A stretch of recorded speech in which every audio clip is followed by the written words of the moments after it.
17, National University of Colombia, and graduate degree in 2022, completing his thesis within the medical physics group under the supervision of Dr. Maria Christine Plazas.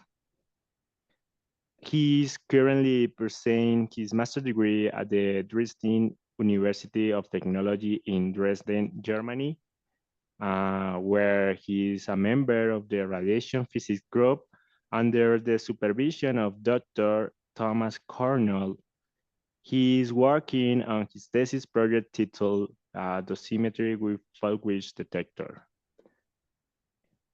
Welcome to Nicholas.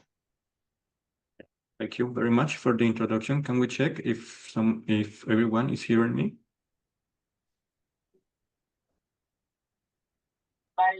Yes, Nicolas. Okay, good.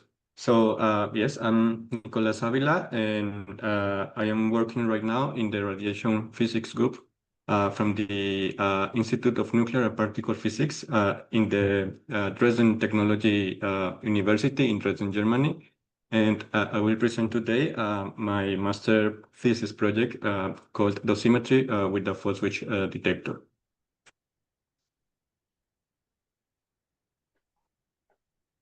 Yeah. So I will start with the motivation for such a detector, then some words about the quantities that we want to measure, for which it is important to talk about the operational quantities from ICRU, which will in turn motivate the material of choice for the choice of material, sorry, for our detector. Then some words about simulation, experimental setup results, and then some brief future work that we would like to do. So the motivation comes from the need in radiation protection to measure several operational quantities simultaneously. For this case, in a photon radiation field. Conventionally, this involves several detectors, and each intended and calibrated for one single quantity. So if you want to measure two operational quantities, then you need two detectors, and which is more important is that you will need conventionally several light sensors, one for each detector, which can be expensive and will make your setup also bulky. This is the case for the so-called Dosenfish or DF01 device here in the radiation physics group, which already measures these two quantities simultaneously, but as mentioned, it uses two different detectors and one light sensor for each detector, as we can see here. So it uses namely two organic scintillators as sensitive volumes, and one light sensor for each detector, which already represents the disadvantage that I mentioned before, namely that it uses, in this case, two light sensors, two photomultipliers. The alternative with this project is to use a so-called Fault-Wedge detector. The basic idea behind the Fault-Wedge detector is to couple optically several scintillation materials to a common light sensor. This offers not only a cheaper alternative, but maybe also a more compact unit, and maybe it has some advantages in mixed radiation fields. So here we can see a brief image of the alternative, namely the Fault-Wedge detector. So the fact that we are using as common light sensor for these two sensitive volumes means that the performance of such a device depends strongly on a good pulse shape discrimination or signal separation in general. In this case, a pulse shape discrimination analysis, which in turn will strongly depend on the scintillation material, scintillation properties of the sensitive volumes, namely appropriate light yields and also good time a good contrast between the time constants in these two materials. Yeah, it will also depend on a proper light collection, um, and yeah, and a good algorithm. So as we can see here in the below, some incoming radiation will cause some light pulses in our sensitive volumes, which can be discriminated based on the pulse shape, which is characteristic of these materials, and defining some pulse shape discrimination parameter.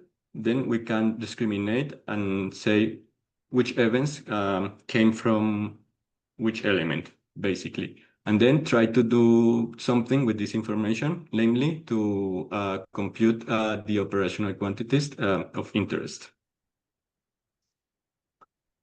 Yeah, so some words about the quantities that we want to measure. So these quantities are the so-called operational quantities defined by the ICRU, which in turn defines some phantoms yeah, to define these quantities. These quantities are H*10, which assesses the dose deposition at 10 millimeters depth in human tissue, which is an important quantity for internal organs risk and stochastic effects from radiation exposure. And H prime 007 that assesses dose deposition at 0.07 millimeters depth in skin. Yeah, which is a more appropriate quantity for side effects on like superficial side effects in tissue. The ICRU also provide us with the so-called photon fluence to dose conversion coefficients that we can see here in this image that relates fluence of a monoenergetic photon radiation field to these operational quantities.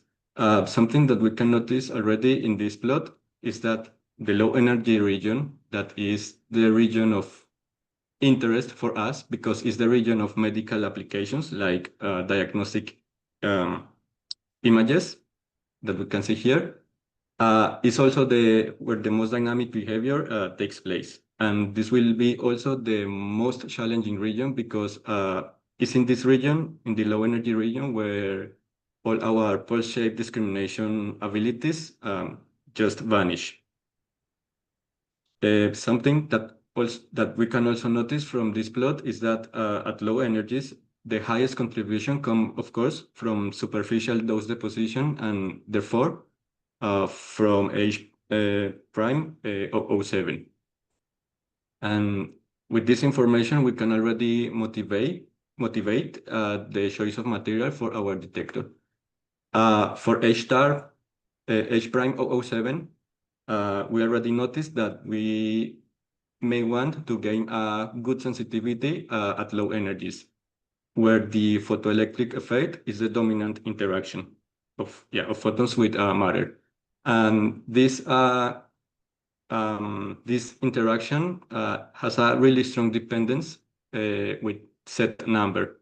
And therefore, we may want to aim for a high set material in order to gain high sensitivity in this region. On the other hand, for H*10, high set may not be that important, and we will rather aim for a low set and more important, tissue equivalent material to mimic already this H*10 dose deposition. So in this table, we can see some numbers for the materials that we will use.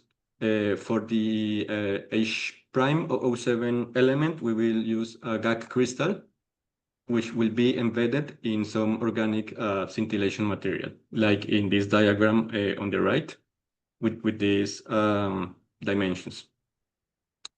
Something that we can already notice from these numbers is that we have a good contrast between light output and also decay times of our elements, which it's good and is important for a good pulse shape discrimination. But something that we can also notice from these numbers is that we can expect already some events that were produced in plastic to go into GAC and stimulate some light there, which means that we can already expect some events to be lost in GAC. Yes. So next, some words about the simulations. So some simulations were carried out with GM4 toolkit for this detector. Important to say here is that for the organic scintillation material, we chose a tissue equivalent material, namely the so-called or so-defined ICRU tissue material, and I will say why in some slide later. And an important result from these simulations is that there is a energy region that is here enclosed between these red lines, for which we will make an approximation. That is that this ratio between the operational quantity H star 10, the ratio between those in this organic scintillation material and the quantity H star 10, we can take this ratio as constant in this energy region. Which means that we can, a constant that we call here alpha, which means that following this argument, at least simulation-wise, it could be possible or it will be possible to get this quantity H star 10 directly from the dose in plastic, just by a factor. On the other hand, here we can see a plot of a ratio between doses, namely dose in GAG over dose in plastic, versus a ratio between these operational quantities, namely H prime 007 over H star 10. And a conclusion from this result is that we can follow this green curve given a ratio in the doses to get also a ratio in the operational quantities, here labeled as beta. So given H star 10 from the step before, and given also the ratio in the doses, we can get the ratio in the operational quantities, and therefore get also H prime 007. So this is the algorithm the simulation provide us with, and that will be tested. So it was some conclusions from the simulations. So yeah, we used GM4, and important results is that we may want to have a tissue equivalent organic scintillation material to get the operational quantity H star 10 directly from those in this material. And also important is that the ratio between the quantities can be determined from the ratio between the doses. And for that reason, it is good, or we will aim for a high sensitivity in this dose ratio. This algorithm was tested at least simulation-wise for monoenergetic photon beams, and it showed a good results between, of course, the region in which we made this approximation. And it was also tested for X-ray spectra. And the conclusion here is that the best results are obtained when the low energy range of the spectra is cut, basically, as we can see here in the plot. So if we cut the low energy region between 20 keV, the algorithm works good, at least simulation-wise. Yeah, some experimental setup. So for total shape discrimination measurements and calibration measurements, we used the setup given here. So a photomultiplier with of this reference, and yeah, a window with a really thin foil for low energy measurements, And yeah, important is that this phosphate is wrapped and this reflective foil is there for low energy measurements. Here we can see some of the prototypes that I made for this phosphate detector. Most of them consist of a GAC crystal embedded in plastic in an organic scintillation material.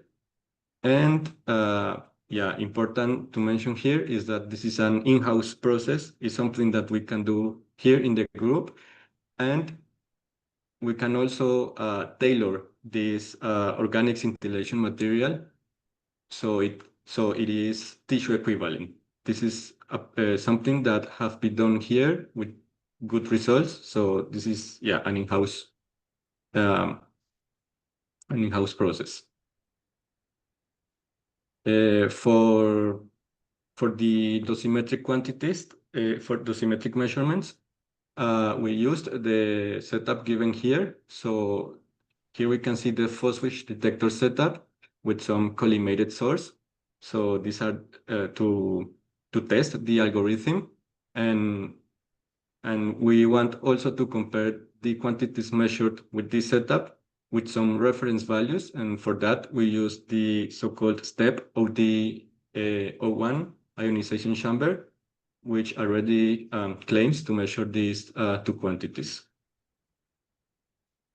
Yeah, some results. So yeah, I will briefly give a summary about the main results with these prototypes.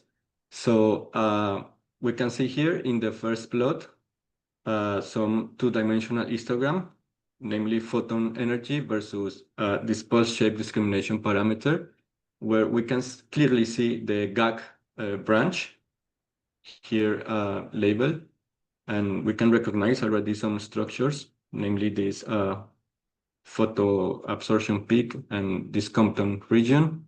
But something that we notice is that there is no plastic branch. And this was already expected, as I said before, because of some crosstalk between the materials. And the solution for that was to first wrap this GAC crystal in some aluminum foil and then embed this in plastic.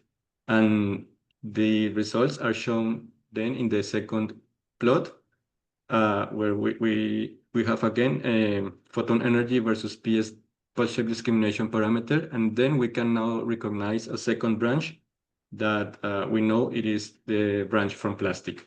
So yeah, it is good to we were expecting already this cross-talking between the materials, but it was solved, and we can already start with some signal separation.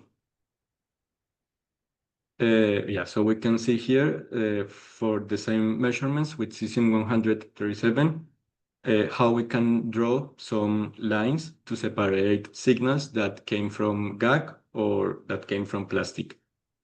We can also see in the low energy region how these lines get more complicated, but still it is possible to separate events there. Yeah, so we did pulse shape discrimination. Similar results were obtained for americium 241, which has a really well-defined peak at 60 keV. And yeah, peaks were there, and we were able also to separate signals in this low energy region. Then we calibrated our setup, and then we performed also some dosimetric measurements. So here we can see for americium 241, again, with this well-defined peak at 60 kV, and also some measurements with cesium 137 with the well-known 662 kV peak. We measured the ratio in doses between GAC and plastic, and we tested the algorithm. So we measured these quantities H*10 and H'007, and we compared them with the reference values given with this ionization chamber that I mentioned before. Important to notice here is that we need still some work with this algorithm. It has to be calibrated. Values are not matching perfectly yet, but well, we have some in the same order of magnitude, I would say. But yeah, it needs further calibration. And also an important result here is that this ratio in the doses is really sensitive to the energy, which is good and which is something that we really wanted with this choice of material. So a summary and some future work. So simulations were performed for the dose deposition in this phosphate setup. And also it was tested not only for monoenergetic radiation fields, but also for X-ray spectra with good results when the low energy range is properly cut. Pulse shape discrimination was tuned not only by material choice, but also by proper light collection, as we saw with this aluminum foil. Proper pulse shape discrimination was possible down to 60 keV in americium 241, and we were able to measure simultaneously these two operational quantities and also to compare them with reference values. And finally, we gained a high sensitivity in this dose ratio with respect to energy. Some future work, we want to study the dose rate dependence of such a setup. We want to study better the low energy range to have a better signal separation even at lower energies than 60 kV in americium. We want also to calibrate the algorithm to match better these measured quantities, and we also want to measure in actual X-ray radiation fields with this phosphate setup. So yeah, thank you very much for your attention, and I think it's the moment for questions.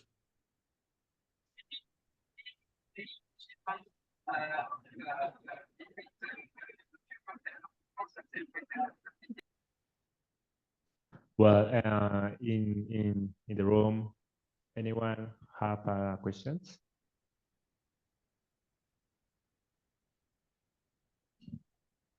In the chat, anyone have some question? I have a question, Macalister. Sure, sure. Nicolas, congratulations. It's a very nice and interesting conference. Thank you very much to accept our invitation. No, it was an honor for me to be here. Thank you. I would like to know this kind of detectors is possible to use in radiation therapy field? Yes, in principle, it should be possible. That's why we are interested in the low energy range, because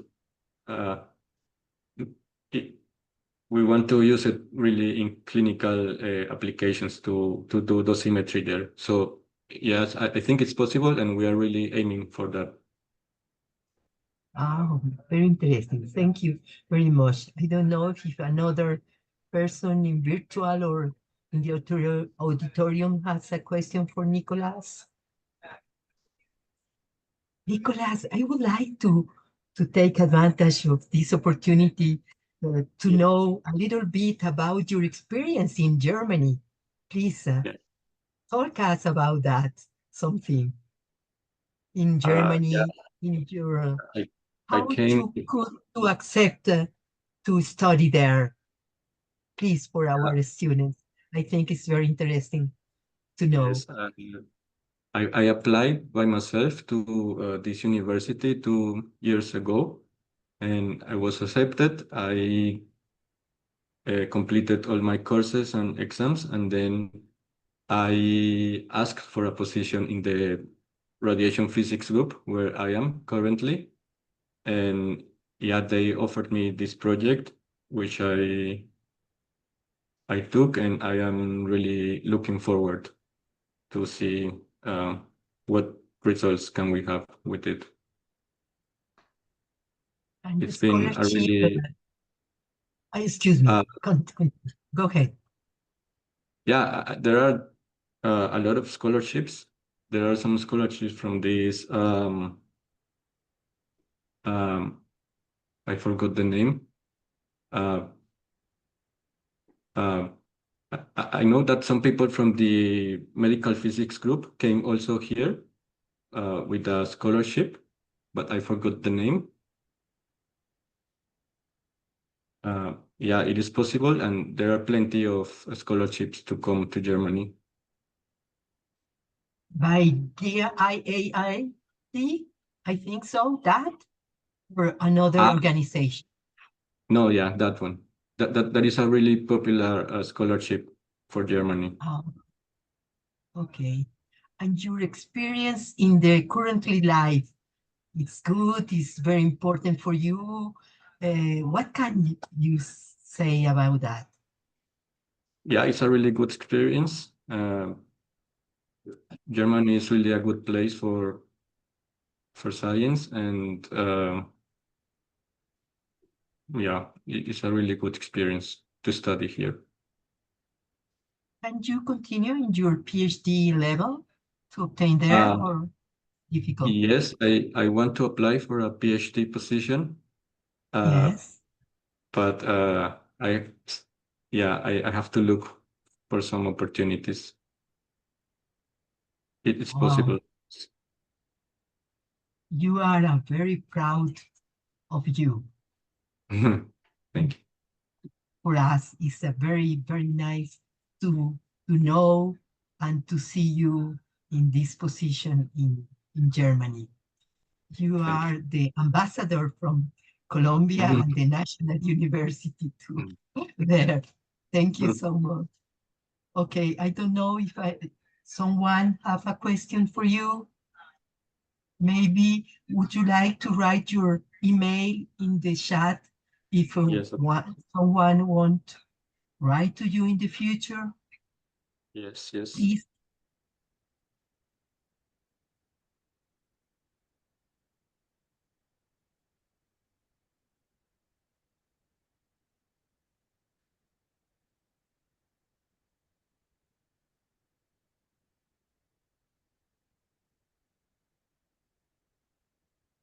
Thank you, Nicolas. If you know some possibility for our student to do some stay in Germany, please let us know. Please, okay? Yes, of course. Yes. Okay. Thank you so much. Okay, we will continue in with our program, McAllister. Maybe in 15 minutes, Professor Diego Luis Montúfar will be with us. Please keep in touch. Profe, el profesor Diego ya está acá. Okay, if you want to start, thank you. Podemos empezar. Él dice que Okay, puede hacer. O damos unos 5 minutos para que los presentes se registren en el formulario. okay. You Sí. want to apply in the link for assistance, please? We wait to do for that.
In 5 minutes, we are beginning with the next talk with the Professor Diego Montúfar. So give me some minutes, please.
Nuestra próxima charla está a punto de comenzar en unos pocos minutos. Mientras tanto, los invitamos a llenar el formulario de asistencia. Gracias. Our next talk is going to start soon. While we invite you to fill out the attendance form. Thank you.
And our next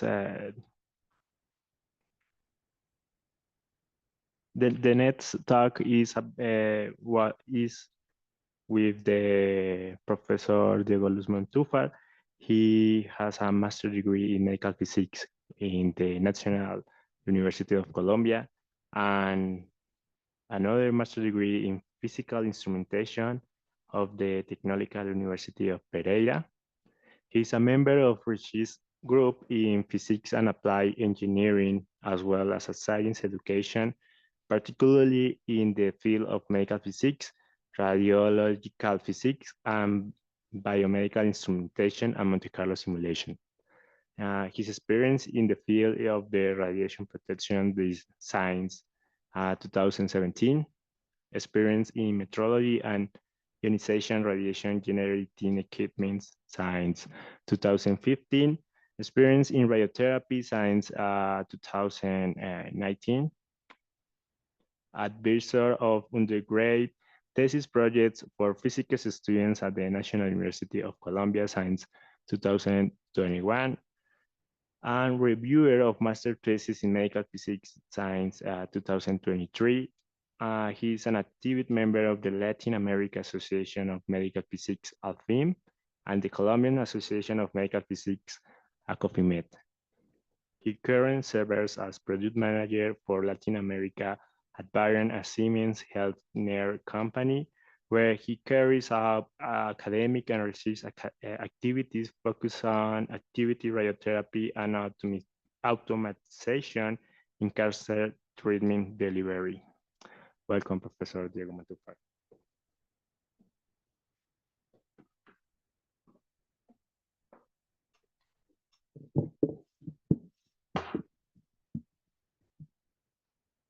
Okay, good morning for everyone. Good afternoon for everyone. Thank you for being here. I'm so really happy to share a great experience talking about radiation oncology and the importance to apply or based on artificial intelligence. Today, I'm going to talk about ethos therapy, an adaptive intelligence solution. Every day, we are making a change. Life is changing. Environment change, technology change. There is the important thing that currently we need change. Medical positions change.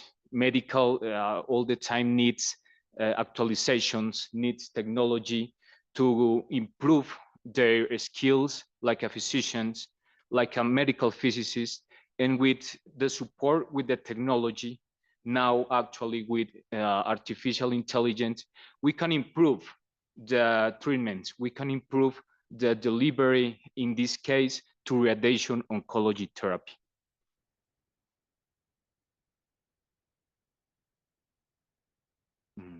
I can pause. Yeah, it's okay. Okay, adaptive therapy. What is adaptive therapy? We are going to talk about changing the way we think about radiation delivery. Adaptive therapy represents a paradigm shift in cancer care. Adaptive therapy is a game changer, enabling clinicals to adapt a patient's treatment based on tumor anatomical change. This is the important of the main important topic about adaptive therapy, tumor and anatomical change. With artificial intelligence driving the treatment planning process, adaptive therapy is designed to provide more precision and personalization. This is an important topic when we talk about adaptive therapy radiation. It's designed to provide more precision and personalization.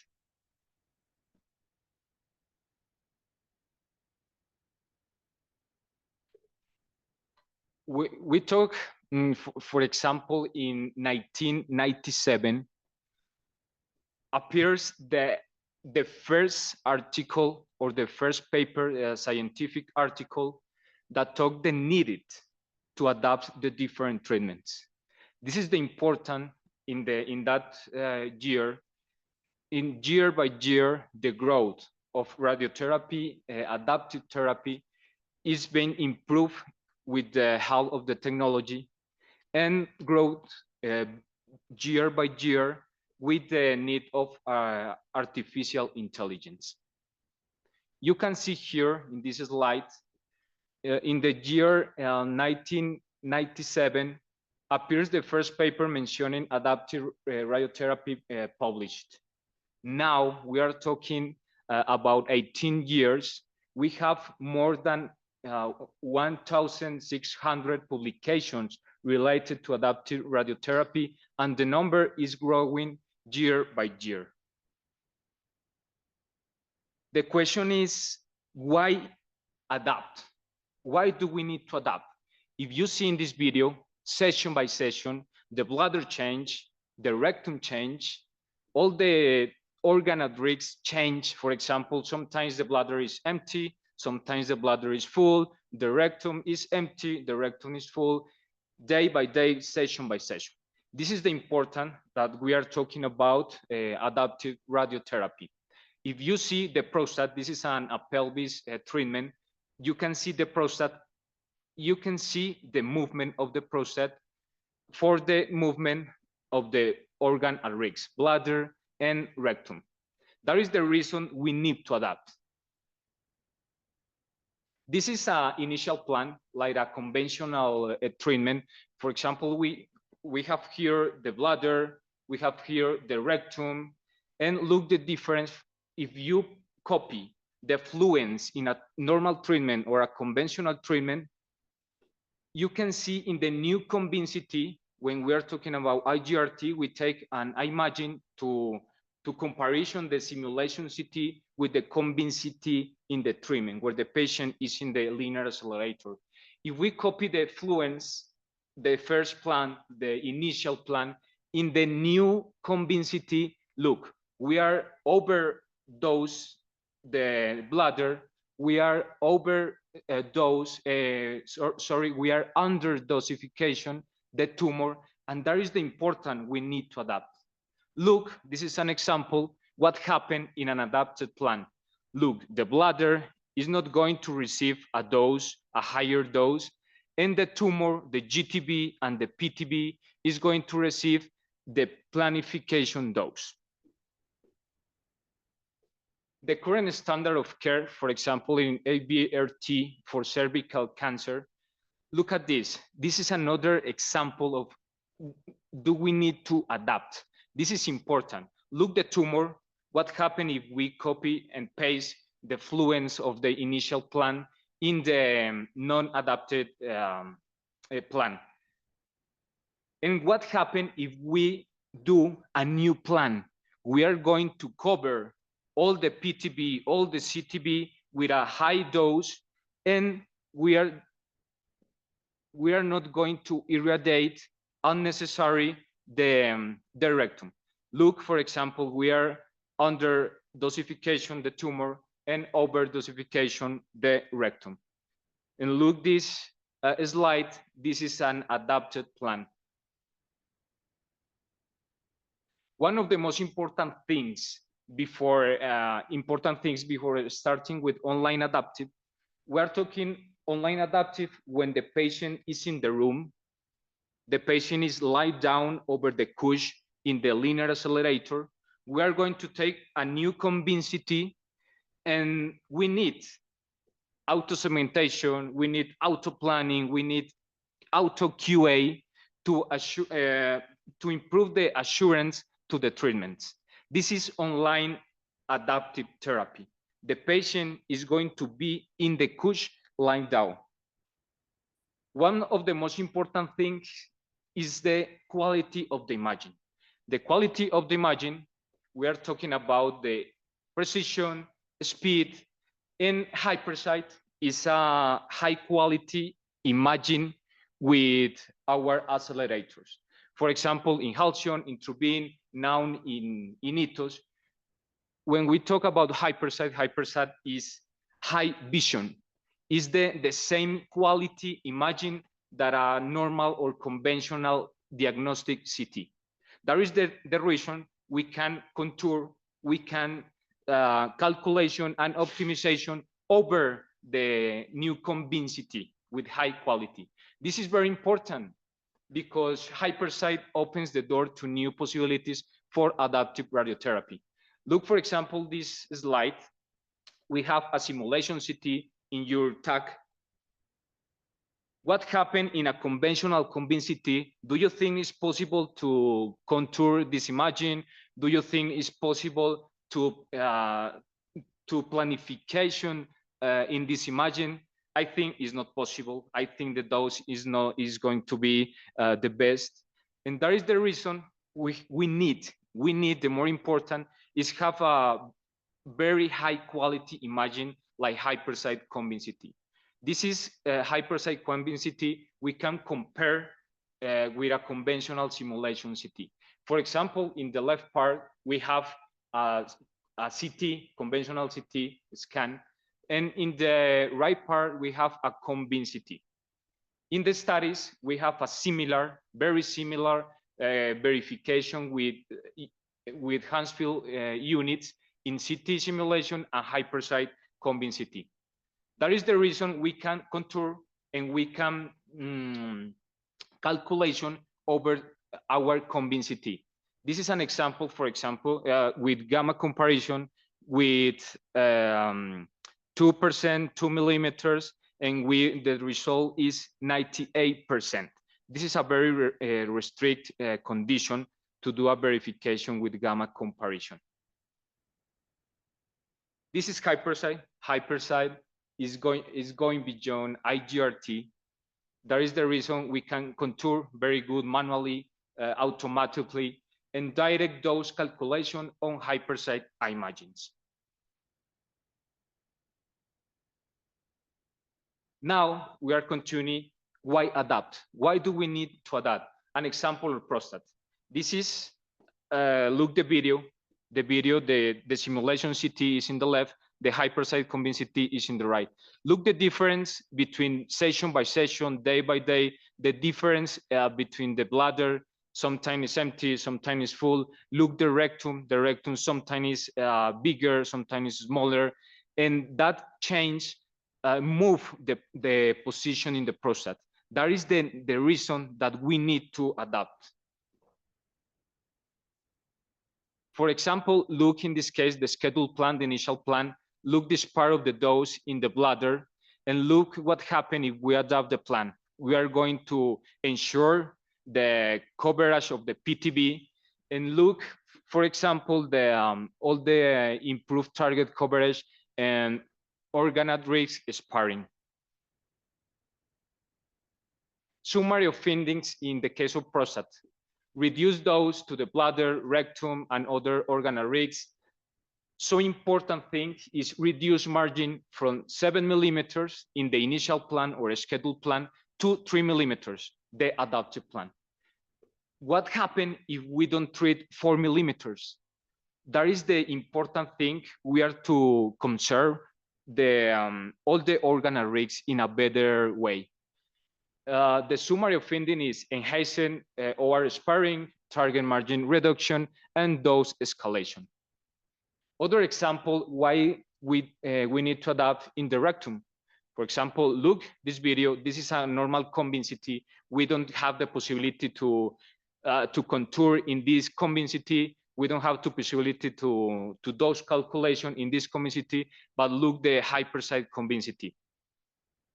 What about the online adaptive? For example, we have the scheduled plan, the original plan, and look what happened if we adapted the plan in a rectum, in a perirectal mass.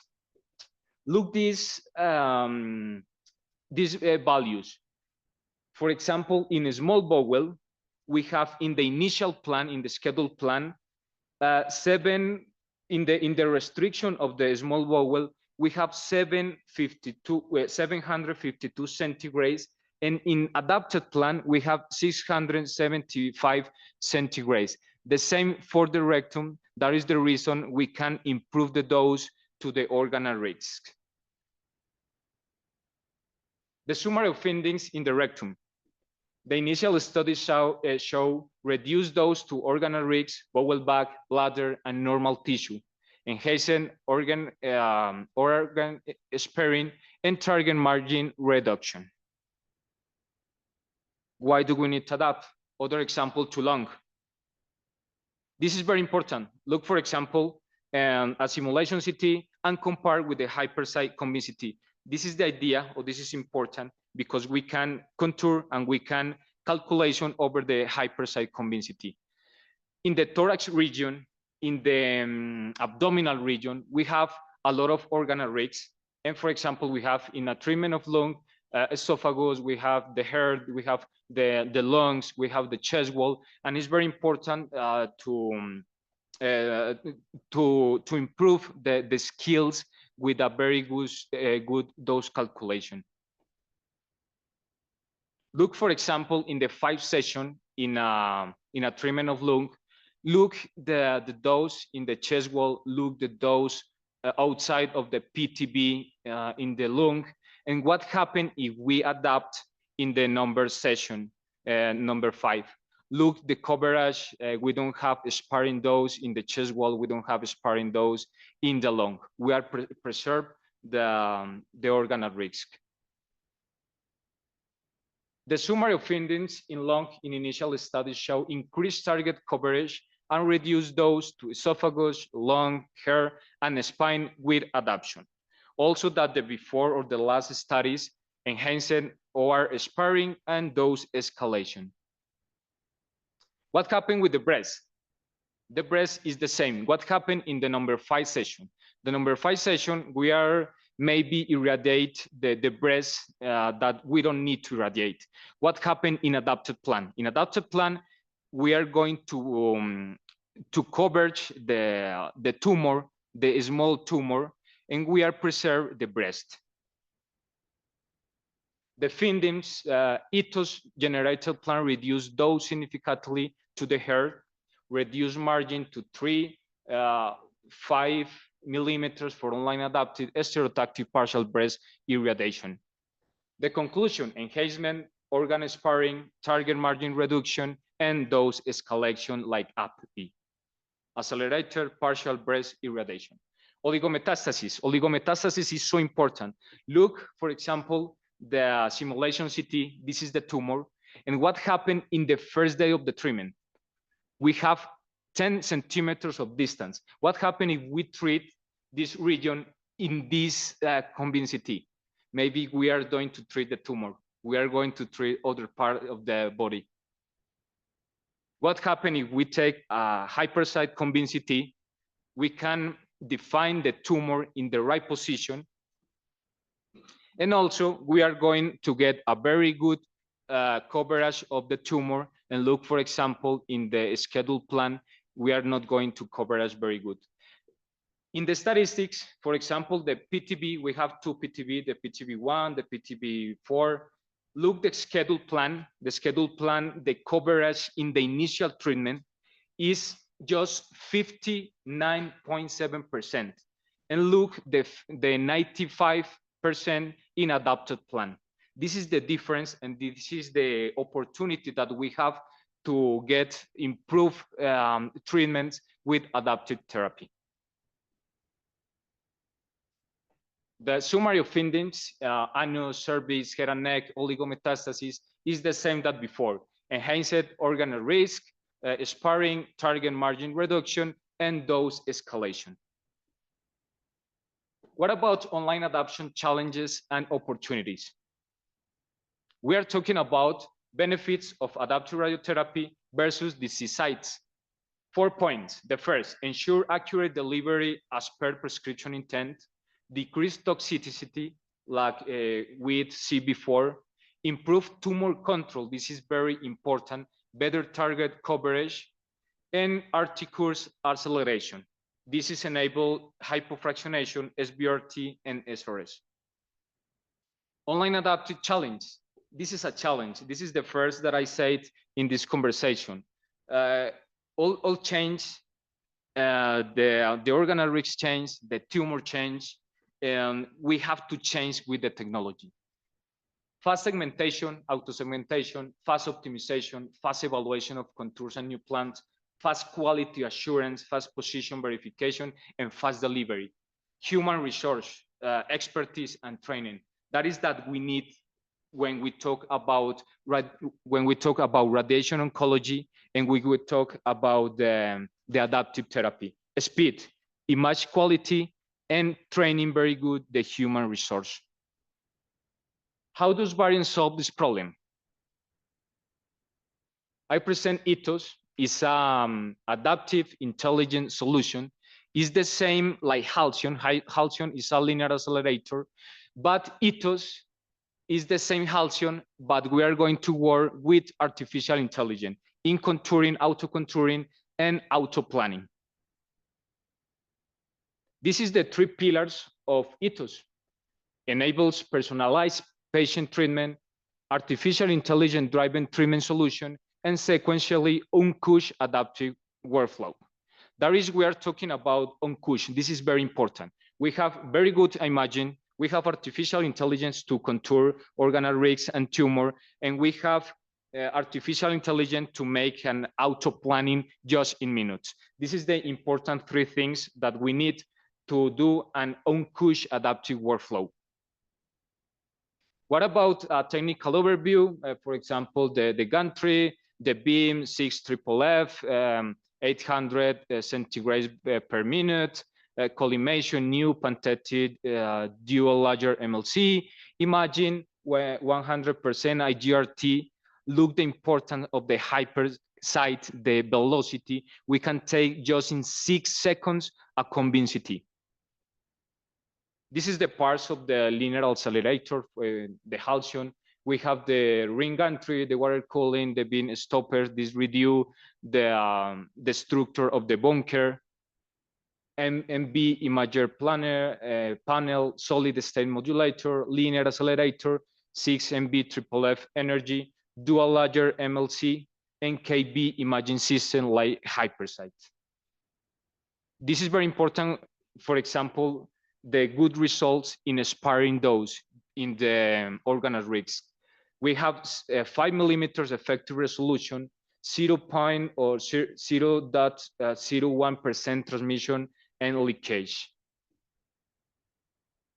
We are going to see a little bit what is about the treatment in a conventional cancer treatment. The patient enter in a bunker in the linear accelerator. The technology is going to follow the colors that indicate what is the correct position that we have to carry on the patient. The patient is lying down in the couch. The position is in the isocenter. Now the technician is going out of the bunker. She's going to take a convincity. The convincity is going to take in a seconds. This is the importance of IGRT. IGRT technology, you can compare the simulation CT versus the convincity. That is I think is one of the better way to get a very good position. Look at this, we can compare, we can position, and we can correct the shift of the couch. And then we just have to irradiate the patient. This is a normal workflow of the radiotherapy treatment. Now what happened with ETOS? ETOS is the same workflow, but we have fast adapted treatments, artificial intelligence driven workflow, and hypersite adoption. 3 pillars. Initial planning. The initial planning is the physician and the medical physicist is going to make an initial planning on a first intent. This is not the plan that we are going to deliver to the patient. Why? Because, for example, if we simulate the patient, maybe the patient is going to treat 1 week later or 2 weeks later, and the change of the tumor, the change of the organoid is going to be different. And that is the important thing, the second step on couch adoption. On couch adoption, we are going to set up a very high quality convincity, automatic cementation, contour evaluation, plan generation, and QA and plan review, and then treatment deliver. This is on couch just in minutes. And the third step is treatment monitoring. When the treatment is delivered, automatic dose monitoring, automatic structure monitoring, and assisted offline adoption we can do also. Outstanding care teams. Outstanding care teams, we need artificial intelligence enhancement, imaging segmentation, and artificially intelligence-driven treatment planning. This is the 2 more important things that we need in the on-couch workflow. We are talking about session in minutes.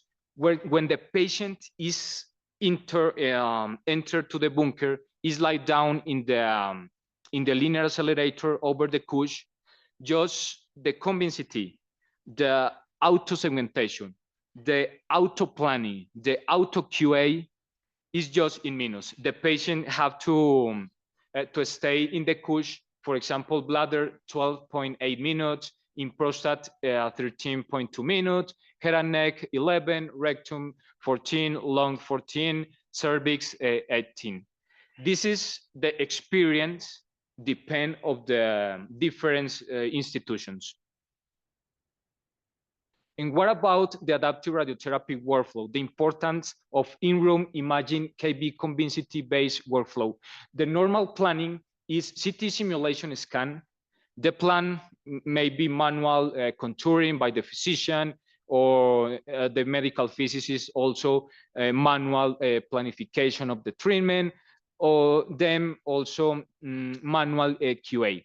What happens if we need to adapt? What happens if the tumor reduce? What happens if the organal risks are different? We need to do an adaptive treatment.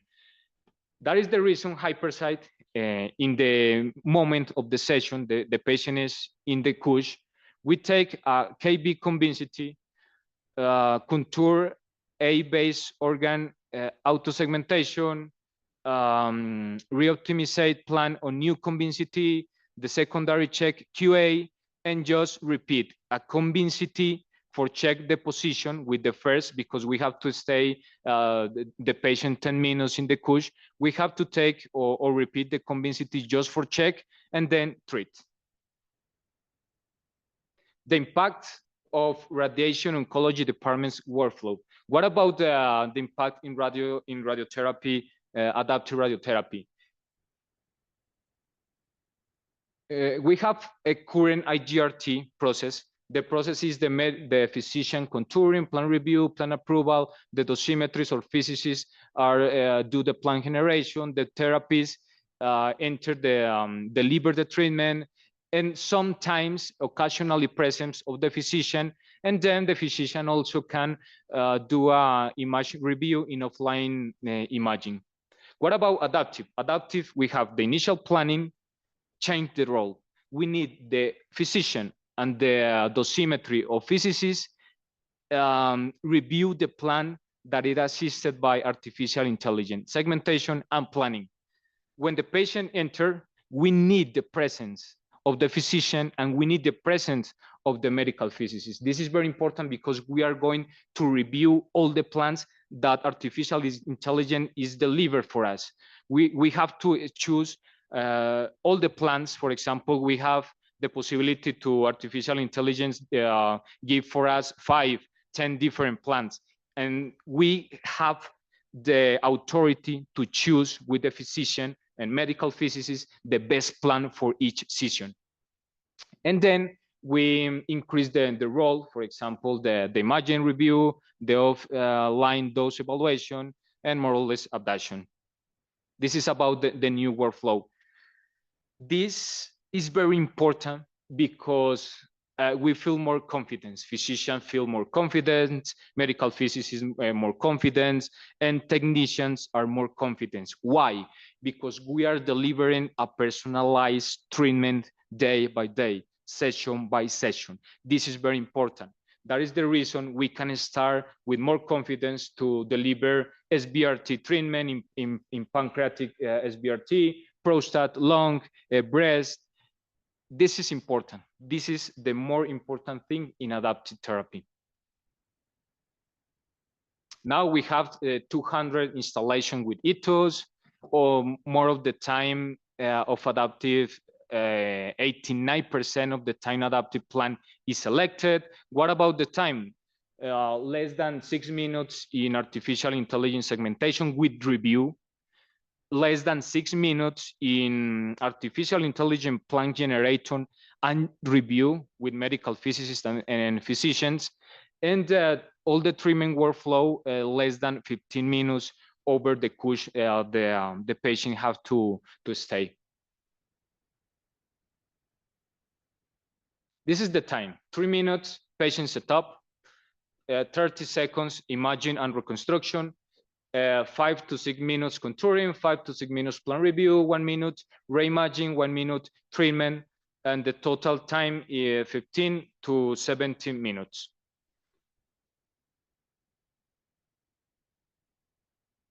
Look, for example, this is very important for pancreas, cervix, prostate, and bladder. I'm going to talk about very important topic.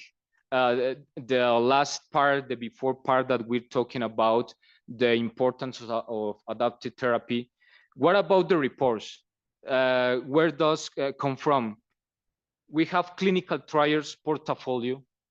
This is the ethos user group around the world organizing a committee. What is the goal of the group? To create a supportive and collaborative environment for ethos user, where clinical insights and experience can be shared. What about the consortium? 68 consortium members across 5 continents that participate in different studies that like investigators and variant sponsor in different anatomical sites in the tumor, where is the tumor. This is very important because we call ARTIA, Ethos Adaptive Radiotherapy Intelligent Artificial Trials.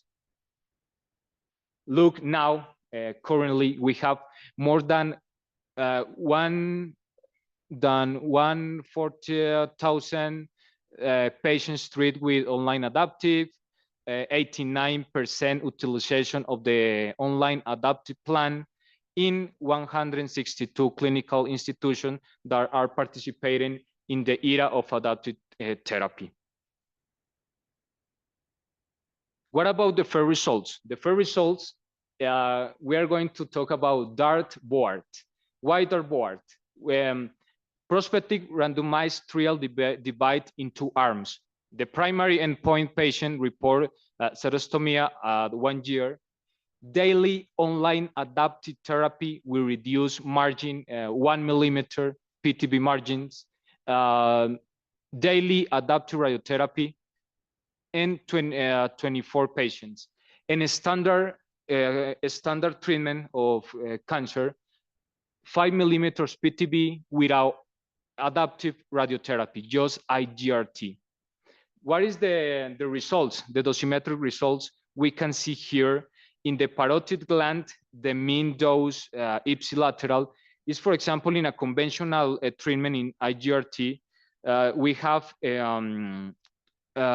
the dose and compare, for example, the dose with daily adaptive radiotherapy. Daily adaptive radiotherapy is better with the sparing dose in organal rigs and the coverage in the tumor. This is the fair results of the clinical trials.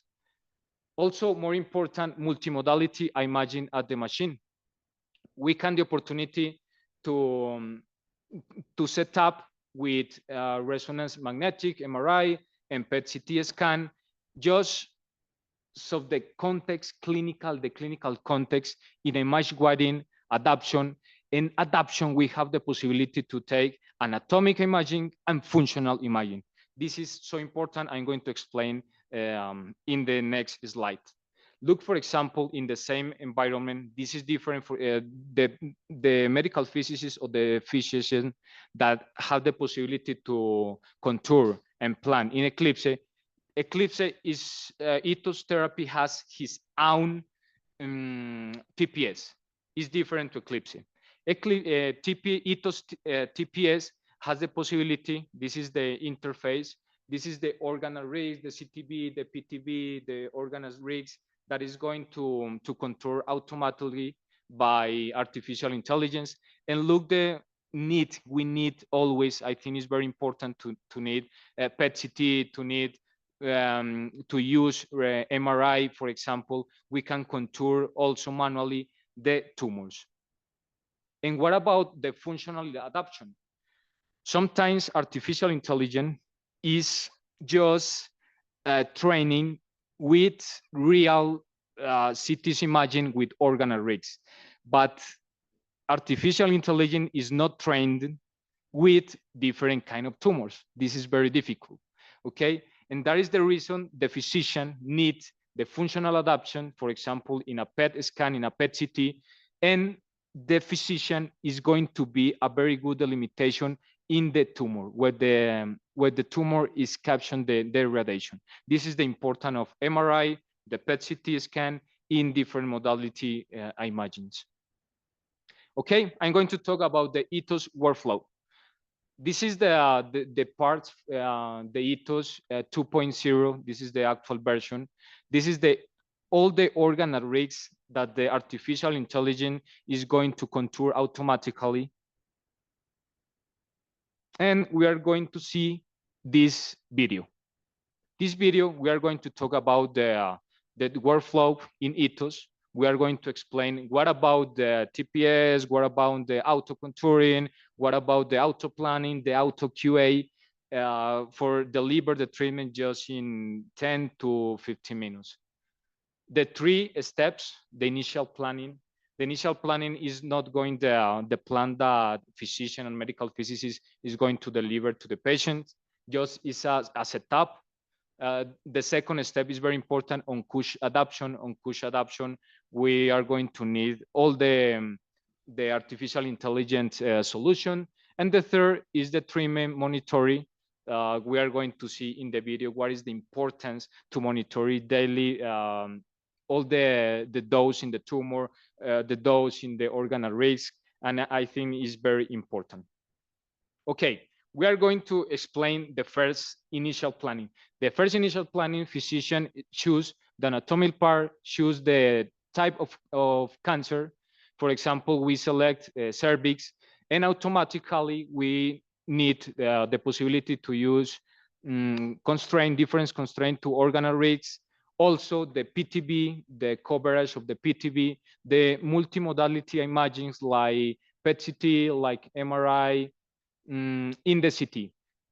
Look, for example, the TPS, the interface in the Ethos TPS, we can, the physician can contour manually the tumor. Automatically, all the organ at risk is going to be delimited by artificial intelligence. What about the task of the medical physicist? The medical physicist just have to choose the priority of the plan. This is the first intent, that artificial intelligence need this to get in other treatments the best plan. Artificial intelligence auto planning is going to give us different options. For example, IMRT plan with 9 fields, IMRT with 12 fields, BMAT with 3 full arcs or 2 full arcs or just 1 arc. This is the possibility that artificial intelligence is going to give us the opportunity to work in on-cush adoption. Now, what about on-cush adoption? The patient is inside, lie down in the linear accelerator over the cush. We are going to take a convincing acquisition just in 70 seconds. The 6 seconds take and imagine the rest of the seconds we are going to reconstruct the imaging. Artificial intelligence is going to segmentation automatically in 15 to 30 seconds. Look, for example, the case of the cervix, the bowel bag, the bladder, the rectum, the femoral heads. We need the access to multimodality imagings like PET-CT. Look, for example, this node, the physician can contour manually this node because artificial intelligence is not trained with tumors, just with organ arrays.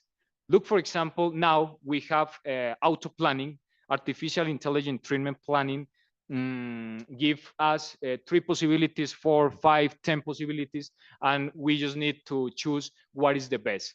What is this is the moment, the most important moment that the physician and the medical physicist have to work together, because we have to choose the best plan. And what about the QA? The QA, we don't need the fluence, the real fluence. It's just a secondary comparison, compare clinical goal metrics, dose distribution, and DBAs. This is the quality assurance that we need to do in each plan, day by day, session by session. Now, if we choose BMAT or IMRT treatments, it's just delivered in 2 minutes. That is the workflow of artificial intelligence in adaptive radiotherapy. Normally, if we, for example, talk in normal or conventional treatment, if we need to adapt, for example, head and neck treatment, sometimes we have to ask for the, we need to ask for the availability of the CT. And now we have the possibility to do the convincing to contour and to make artificial intelligence auto planning and auto contouring. This is the monitoring, the most important part, I think. We have the possibility to monitoring day by day. What about the PTB? What about the organ rigs? For example, in this case, the PTB just received the 93%. Why? Sometimes because the bladder is empty, and achieve the goal of the bladder in that session where the bladder is small is so difficult to achieve very high coverage in the PTV. That is the reason, because sometimes we have real dose in the PTV session by session and real dose in the organal rigs, for example, bladder, for example, rectum, session by session. I like to that for example, in a conventional treatment, we just make one plan. That one plan, we assume that that plan is going to be the same, the perfect plan day by day, but it is not the truth. It's not the truth, because all day tumor change, all days bladder change, all day organal rigs change. And that is the reason that we need to do on-cush adaptation. What about the results? We know the workflow in ITOS. Now we are going to talk about a little case. The first case is prostate. Schedule, this is the initial plan versus adapted plan. If you can see here, the scheduled plan, what happened if we copy the fluence and paste in the new convensity of the session number 9? Look, for example, in this part, we are under dosification the tumor. In coronal, in axial imaging, we can see, for example, this part and this part of the tumor is not going to be, has a very good coverage.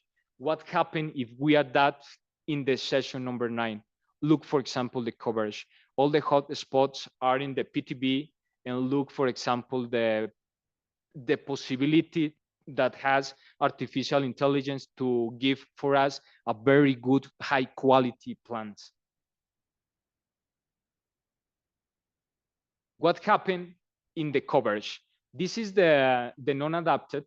This is when we copy the fluence in the actual convensity, for example, the session number 9, and look the coverage of the PTB, of the real PTB in the session number 9. 72.8% just the coverage. And look what happened if we adapt. If we adapt with the new convensity with hypersite, we have the 99.4% in the coverage. This is the importance of adaptive therapy. This is the real importance to adapt or personalize all the treatments day by day, session by session. This is a second example, prostate and nodes, lymphatic nodes or pelvic node. This is very important sometimes. What happened with the first initial treatment? This is the scheduled treatment, the first that we do manually, for example. Look, for example, if we paste the fluence in the new convensity. And what happened if we adapt? Look, for example, the dose in the bladder. And also you can see the dose in the rectum. This is the scheduled plan, the first plan. And this is the adapted plan. This is so different. We can obtain, we can improve the coverage in each session. And look, for example, at the PTB, we are covering very good the PTB. And also the organal risk is going to decrease. And that is the real importance to get less toxicity in personalized treatment with the patients. And what about the publications? ETOS therapy publication. Actually, currently, we have 245 ETOS publications size 2019, 45 peer review in journal articles, and more than 200 conference presentation and abstracts around the world. Thank you very much for being here. Thank you very much to pay attention with this interesting topic.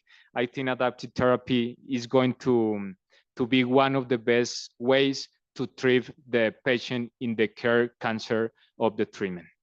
Thank you very much.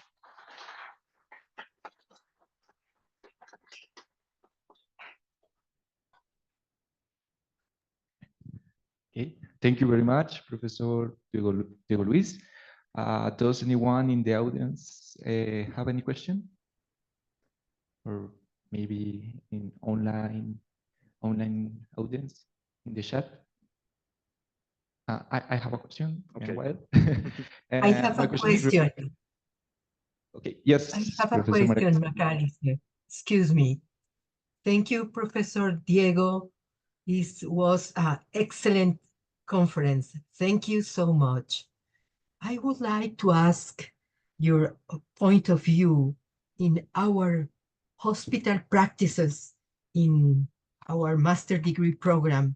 What is important to do or to learn about intelligent artificial and the adaptive radiotherapy? What is the best methodology that you advise us, please? Okay. Thank you, teacher, for the question. I think it's very important for all the students. Artificial intelligence is not the easy way. Artificial intelligence is a very difficult and high level to understand machine learning, to understand deep learning. Sometimes it's so difficult. And this is a goal that all the person, also medical physicists need. For example, look all the technologies, all the high technology that we have actually. What happened with the artificial intelligence? Artificial intelligence give the opportunity to deliver the best treatment. For example, you can see in the real cases that I presented in the slides, you can see the best coverage. You can see also the organal risks. We are going to save the patient, to deliver less toxicity. And that is the important way that we have to understand the importance of artificial intelligence. This is a very important topic because sometimes many people think artificial intelligence is going to quiet to say goodbye for professionalism. And I think that is not the answer. The answer is we have to be upgrade with artificial intelligence. We have to study, and that is the reason. The reason is that like a physician and we, like a medical physicist, we can improve our skills and we can deliver the best treatment, the best quality assurance, and the best things. For example, this is a different topic, but now we can use artificial intelligence to make or to do a quality assurance in our linear accelerators. And that is the important reason. That is the reason that we need to use all these tools that artificial intelligence give for us. That is the important thing that I consider. For that reason, it's important that we, like a medical physicist, have the possibility to study this science, because artificial intelligence is science for our patients, science for the medical treatment, science for us. Thank you very much, Professor Diego. Another question about your conference, your subject. What is the detector that the hypersight use in the Conding CT to improve the images, please? Yes, this is an important question because the hypersight Conding CT is going a solid state. I forgot the name in English. Is a solid state panel. Yeah. And the matrix of the solid state panel has a very good resolution and also needs a little bit of artificial intelligence to get an interactive convincing quality. But is the solid detectors is a scintilloson detector, is ionizing chamber detectors in the hypersite system? Yeah, yeah. Our solid detectors are Semiconductor detectors?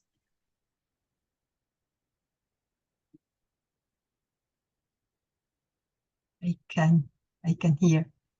I don't know what happened with the signal.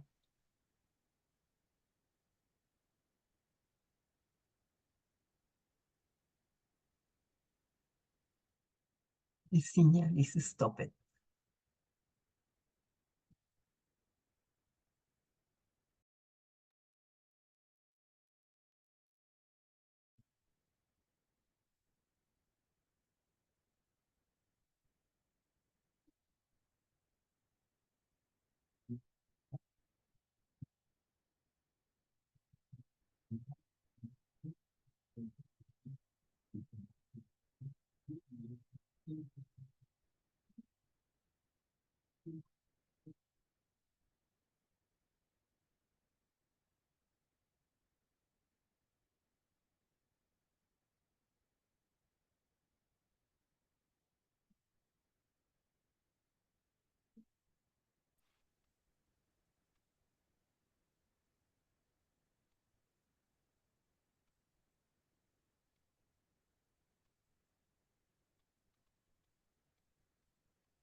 puede significar alguna diferencia.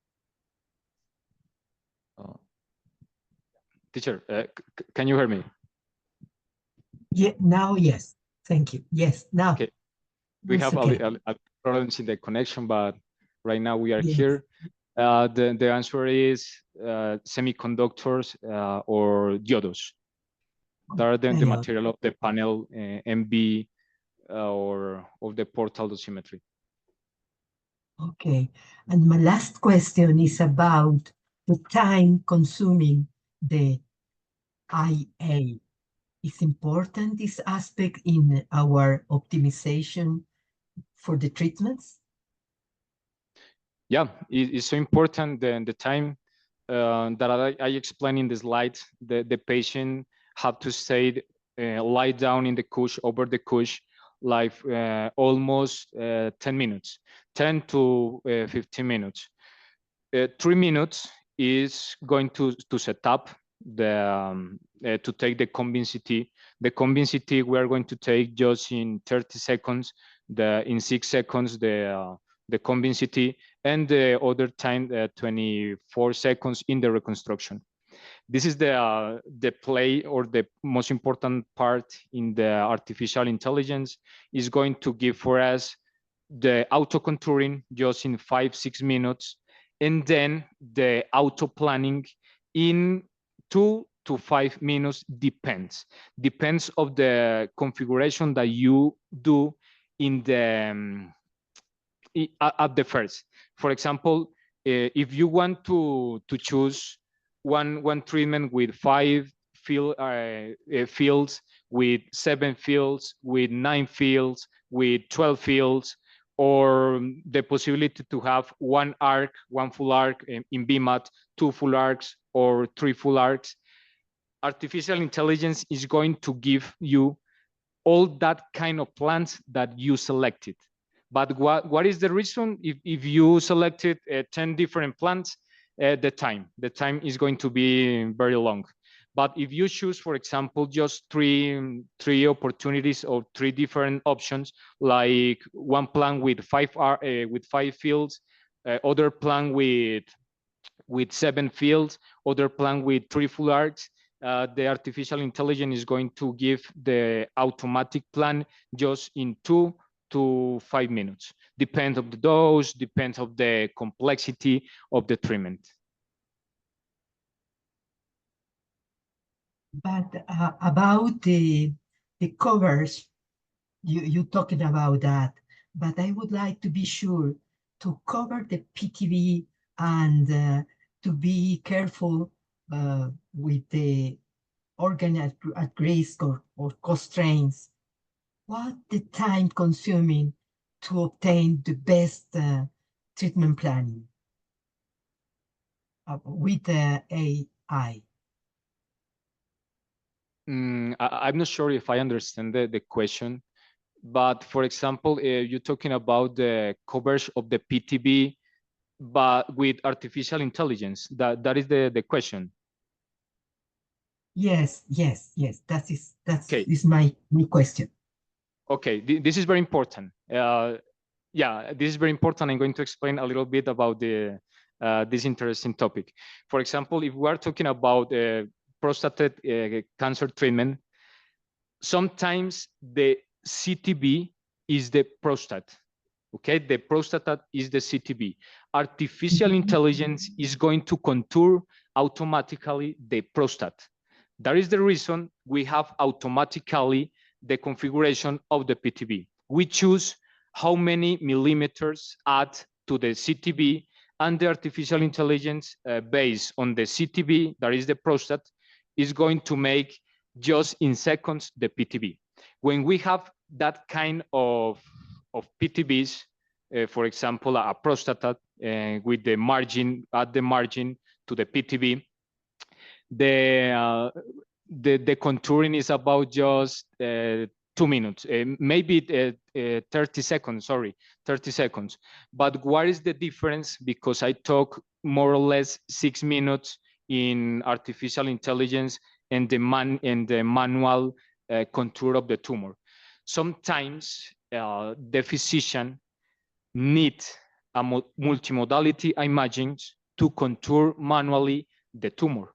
That is the reason artificial intelligence gives the all organoids in 30 seconds, but the time depends on the expertise of the physician. The physician is going to delimate or to contour the tumor with the help of multimodality images. That is the time that we choose, for example, to 5 and 6 minutes to take a very good PTB. But in each session by session, for example, when we don't have a CTB and we have a GTB, the GTB is the important thing that the physician have to contour. In all sessions, the physician has to review all the time the new GTB. And the physician contour the GTB, and automatically, depends of the margin, the PTB is generating automatically. I'm not sure if that is the question. No, that is good, your answer. Thank you very much. And my last question, I would like to take advantage of you. Okay. Thank you. The TPS, the treatment planning system with artificial intelligence, is capable to choose the best algorithm. How is this process with the artificial intelligence in the TPS, please? Okay. Artificial intelligence is based on machine learning and deep learning to do the very high quality plans. Also, inside all these kind of plans are trained with with different plans, with the best plans around the different intelligence. This is the Ethos TPS has the possibility to give the best plans depend of the constraint. TPS, Ethos TPS is trained by constraint, is trained by organal risk, is trained by different points of coverage, and works with different neural red networks to give for us the best possibility to have the best plans. Okay, thank you. I think in the chat you have a question. We have a question for you. Yes. Would you like Macalister to read, or Professor Diego? I don't know. Yes, Teresa Matthew asked, say hi. If in case there is involves a breath holding and the patient hold breath while taking the combined CT and while in treatment is different, then what will we do? We do have to change our adaptive plan generated. Yeah. Sometimes, for example, ethos is compatible with SGRT treatment. When we talk about SGRT, we have the possibility to do also radiotherapy wide by surface. And sometimes we need breath holding. We need to take a very high quality imaging, and that is the process. We take a new convincity with deep holding, and that kind of procedure we have to reply session by session. Also, we have the possibility to use SGRT also.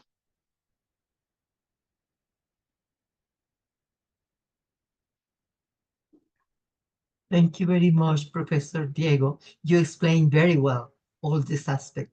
Thank you. Thanks. I hope that. Sure, sure. Thank you. Thank you, Professor Diego. It was a great presentation. I have a little question.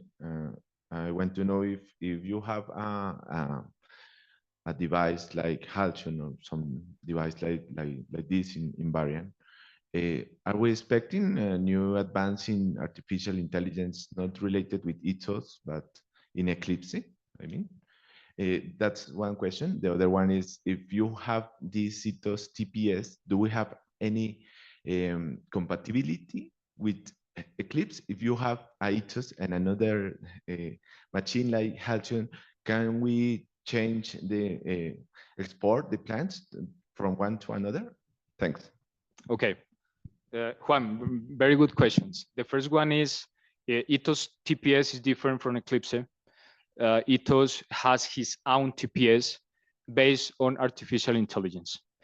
Eclipse also, for other part, has a different license. For example, Rapid Plan, which is based on machine learning, also has IRAD companion with automatic segmentation or organal risk. We are working right now in an automatization process that we want to do. We want to show how to do adaptive offline treatments. That include, for example, the possibility to have a hypersite in the Halcyon, or hypersite in Trubin, or hypersite in Edge, in Vitalbeam, and use different kind of license, for example, scripts also, to accelerate the process with artificial intelligence, like in machine learning with Rapid Plan, to do a very fast process. For example, when you want to adapt one treatment, for example, head and neck, you have to ask for the access to the CT to get a schedule for CT, just 1 day, 2 days. And then you have the physician has to contour again, the medical physicist has to plan again. And that is the reason that we want to do a license with automatization. That is the first question. I hope I answered the question. And the second one is, yes, Ethos TPS has the possibility to be compatible with other TPS. Also, you can export the fluence or the plan to the Ethos TPS. Thank you, Professor Diego. I have a little another question related with the compatibility with RayStation. If you have any compatibility with this in this Ethos TPS as Eclipse have it. Thank you. Okay, the compatibility is just you can export plan. Export one plan, for example, by RayStation, and you can import in the Ethos TPS. But it's like maybe a initial plan, because that initial plan that you do in RayStation, for example, how many arcs, how many fields, what is the objectives, that is the point of view that is going to take account the Ethos TPS. But Ethos TPS is not going to take account the fluence of RayStation, just the part of the arcs, the configuration, just that part. Thank you. You're welcome. Any other question? Pueden preguntar también en español, no hay problema. Okay, thank you very much again. Thank you. Excuse me, only one comment. Teresa Matthew want to say you with your answer.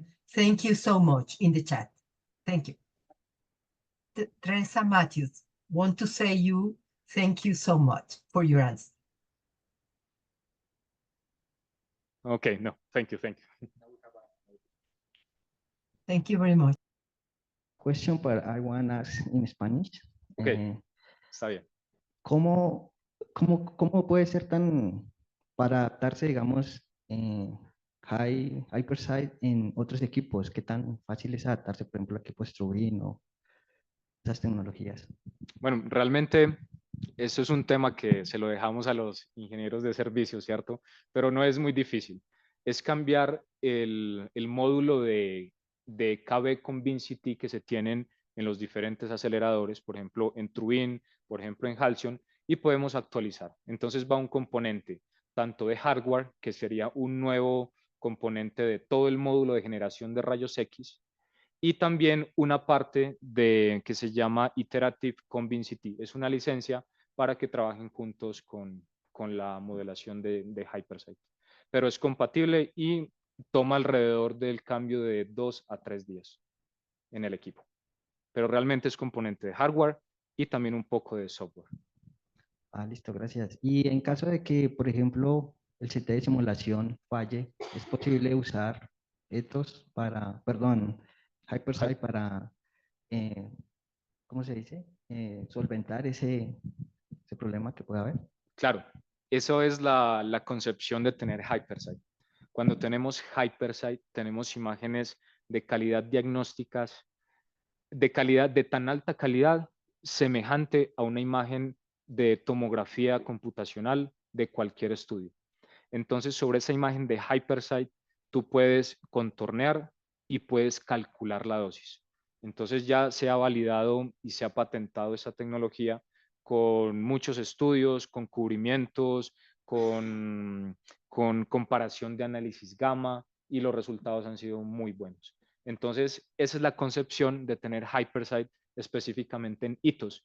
Y esa es la concepción, por eso empecé en la presentación. Una de las cosas más importantes antes de entrar a detalle, la radioterapia adaptativa es tener una muy buena o excelente calidad de imágenes, porque a partir de esas imágenes es que tú vas a planear. Pero ¿qué pasa? En hitos, tú haces el plan directamente, en ese mismo instante. Si tú lo implementas en Trubin o en Halcyon, en otras plataformas, tú puedes tomar el Convincity, pero no vamos a tener inteligencia artificial para hacerlo en ese mismo instante, sino diferentes licencias para que el paciente se le toma el Convincity, el paciente se va y luego de 1 o 2 horas pueda volver a su tratamiento. Luego de que el médico contornee nuevamente, de que el físico haga el plan, de que se haga una nueva suma de dosis, de que se evalúe los órganos a riesgo. Pero ese es el concepto real de tener esas imágenes de Hypersite. Vale.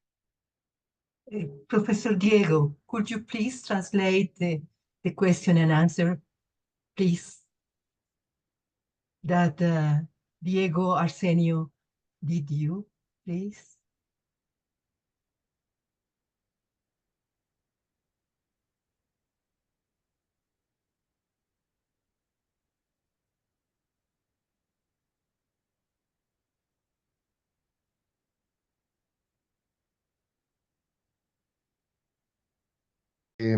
Las sesiones. Sorry, we're going to move on with the presentations that we have here. Now we have another representative from Siemens Headliners. Now we're Celso Alvarado, an electrical engineer, right? An electrical engineer from the Saverian University, and he's also city product manager with more than 10 years in experience in these modalities. The next talk will be about the spectral imaging, which is a very promising way to acquire because we can choose or see the different energies and play with the contrast, but Celso will give us a better introduction about the topic. Thank you very much for this space, for having me here.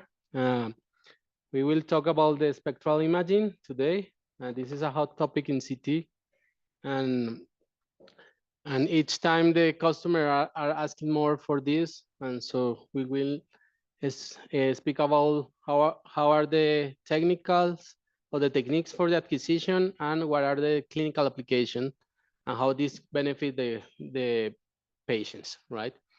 So the dual energy, I mean the spectral energy, could also call dual energy. This is the name that Siemens called more. Dual energy, spectral CT is the other name, and energy selective CT, all is the same. This is based on the principle of material attenuation. So we will have a low kV scan, high kV scan. This could be mixed and have some additional information. We'll have PNC, virtual non-contrast imaging, and iodine maps, right? So this will help. What is the history of all this? This is have a long history. We are speaking about this from this time, from this paper from Alvarez and Mukowski.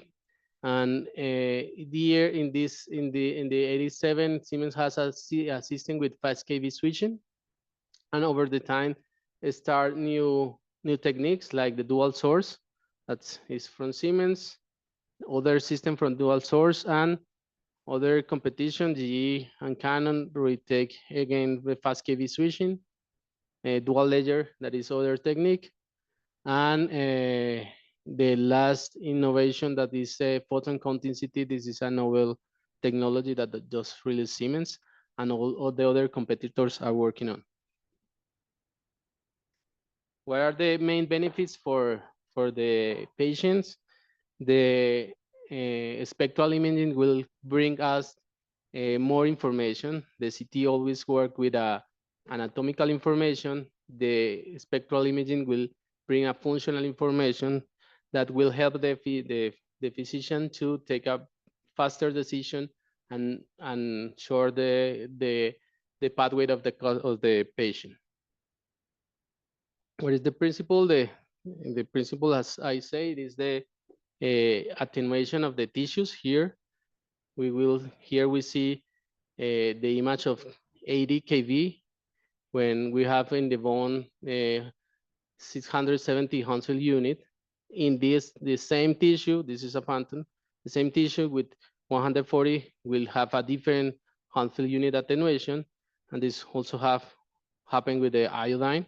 So this is the main principle. So we will have a different attenuation in different materials. So we realize which is the material, and each material will have a different radio. So we have this differentiation, and for example, there are materials with better differentiation than like iodine, and others with less differentiation, and this will bring us the application, right? So here is the curve, the attenuation against the kilo electron volt, right? So we see here the water, we will not have any attenuation. Here is the same. You see, this is the water. If we make the scan CT with 140 with 80, we will have the same Hounsfield unit, but depends of the material, we will have an radio to change this, right? So for example, the iodine, we will see here the difference if we make a reconstruction to 60 kV to 80 kV. The spectral separation is not the same for different techniques. We will have bad spectral image separation or good spectral separation, and we will have better image quality in spectral imaging or good image quality, right? This is like the normal CT, spectral with not as good image quality, but we can see some information at and other technique with better image or better spectral separation. Which are the most used technique in the difference from the different vendors? Dual spiral, split filter. We will go through this dual source. All of these three work Siemens with them. Dual ledger, fast KV switching. This is for the competition. And also we have the novel technology of the photon counting CT. What's the twin or the dual spiral? And in Siemens call name is twin spiral. They came one scan from craniocaudal and then another scan with a different direction, like you see here. So we will have high KV and low KV, right? What happened with this technique? What is the advantage of this technique? Is less cost, it's cheaper. We will have this even in the entry-level CTs. So this makes more affordable the technology. But the main question of this technique is what happened with the contrast media. If we have two scan at different time, we will not have the arterial phase at the same time. So we will not have an acquisition with a contrast media unless we only need a late phase like brain hemorrhage. In that case will be used, or is used in a non-contrast examination like kidney stones or gout. Other technique, all of these are for single source. I mean, there are not two tubes, only one tube. When we speak about single source, is only one tube. In this technique, we will have filtration, a split filter, like say here for Siemens it's called twin beam. We will have a thin filter and a gold filter in the collimator. So the middle of the X-ray spectrum will be low energy and the other will be high energy. What is the main advantage of this? We can here have a contrast media examination, arterial phase, even with no problem. What happened here? We will not rotate so fast because we only have the middle of the information here, so we need to speed rotation about 0.5. For you make an idea, for make a cardiac examination, we'll need 0.33. So this is not suitable for cardiac examination. And the other disadvantage of this is not as good as spectral separation because it's 4 filter, right? But the good thing is not an expensive solution. We will here have in a middle systems, right? What other advantage of this is the dose. Normally, what happened with we think about the spectral imaging, the clinical or the physician thinks that there are more dose for the patient. It's not like that, because this is a neutral. You see the thorax without twin beam is even a little bit higher than with a dual energy. Actually, there are customers that are making this evaluation and is working really fine with the twin beam. So is other advantage of this technique is neutral dose.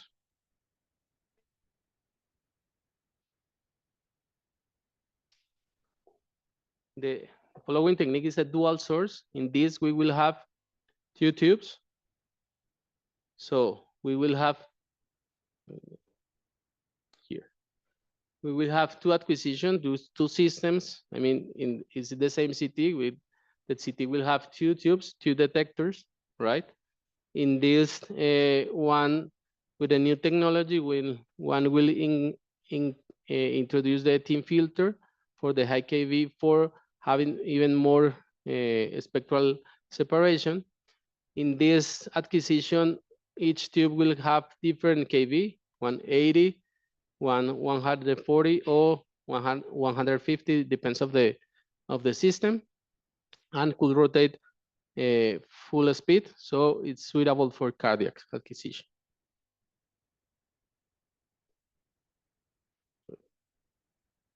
So here, previously, without filtration, we will have a significant spectral overlap that you see here. With the filtration, the spectral of high kV will move, so we have just a minimum spectral overlap. That means this technique will have a very good spectral separation and a very good image quality for dual source and dual imaging. Other technique, and this is made for Philips, is the dual ledger. Here, the detector we will have two ledgers of scintillator. One will stop the low kV, and other will stop the high kV. What is the main inconvenience? Is there will not have a very good spectral separation because the low kV, the high kV is also detected and for the first layer, right? The advantage of this technique is they will have available if they make the acquisition for 120 kV or 140 kV, they will have all the data sets of the spectral acquisition available for the patient. The other technique is fast kV. What happened with the fast kV? They go from 80 kV to 140 kV, all the way rotation very fast. So they go to the tube change the kV voltage very fast, and the detector are acquiring the data sets at different kV in each time. They will have a very good coherence in the time because they are rotating very fast, but the thing here is that they will have blurring because there is not possible change from 80 to 140 without any blurring in the middle, right? Because the physically is not possible to change that so fast. But this is correct. Now is better with the deep learning acquisitions softwares. And this is the final technique, but we will go back just to explain how it works all the detectors right now. This is the principle of the detector that all the CTs are using right now. This is the scintillator. The photon go to the scintillator and crash, and they make the light, right? And this light is integrated. Here the pixel diode zoom this light, and we will have like a peak that the system realize what is the voltage, but is integrated, right? We will not have the recognition of each one of the photon, and we will have here some dose that is missing because we have this symptom that we will not have any image here, right? This is like works all the CTs right now, but there are new technology that will change the CT, that is the photon counting. This works totally different. Just one thing that I'm missing here. There are two steps. The X-ray converts first in light, then in an electric current. But here, the photon comes to the semiconductor, and they makes a hole in the semiconductor. This is in in an electrical field, and the pixel rad anodes here will sense this peak, and we can count each photon by itself.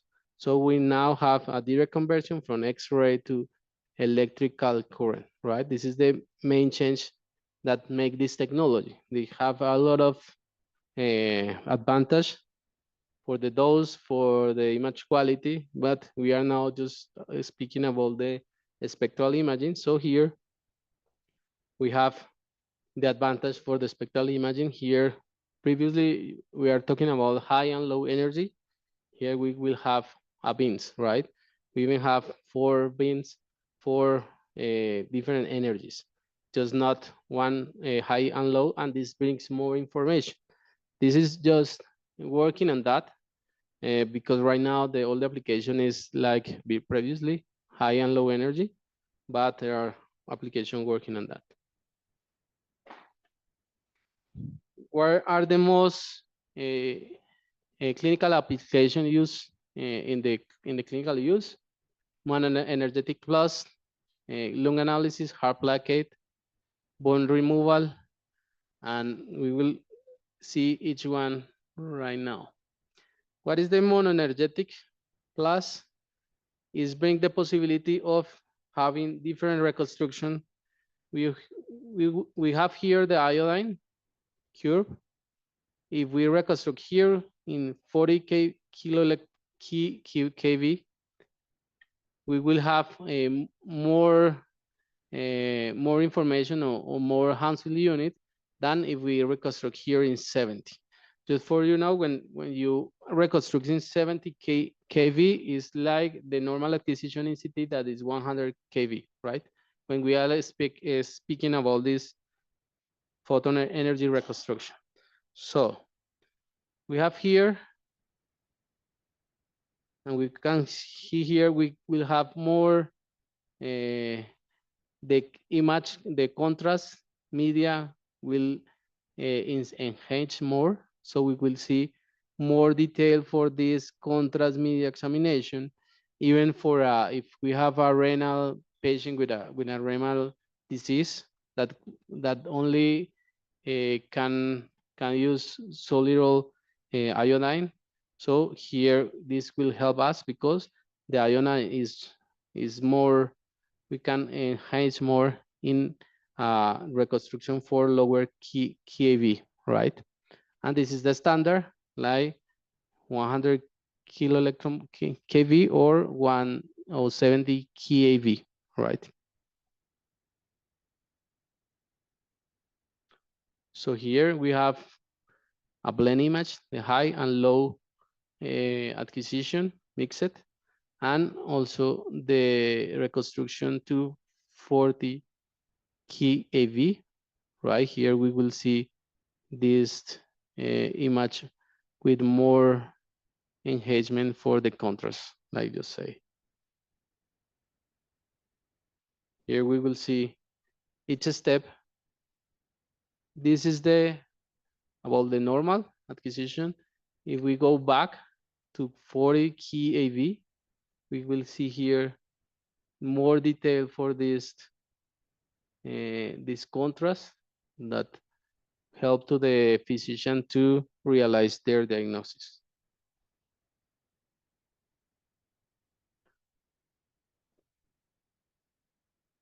Other thing is how the spectral curve, we can make a spectral curve in the software. So see to the different KV, which is the Hansfield unit, and depends the curve. For example, this indicates an adenoma here because of this curve. And if the curve is in the other way, we'll see metastasis, right? So this helps to the physician make a faster diagnosis. Or even for mega characterization in musculoskeletal different part of the bone, right? This is all already, the parameters are already done. If we go we all the previous examples go to 40, but the software could reconstruct from 40 keV to 190. If we go to the other side, we will help to reduce the metal artifacts like you see here. So here is the normal acquisition, like the normal CT.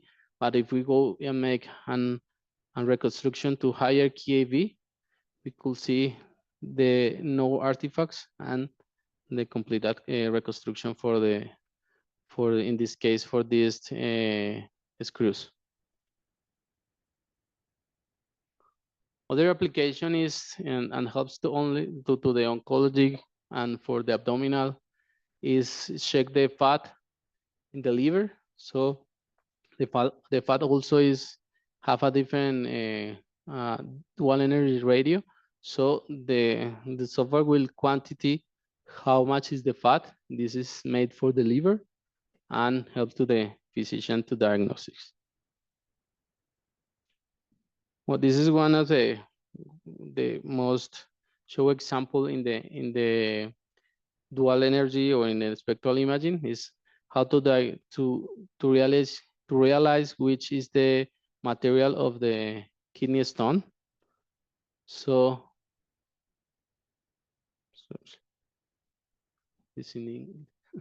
here we will have the software will be detect if it's a non-uric acid stone or is a uric acid stone, and will put the color, the map of color, and we will put all these depends of where is it.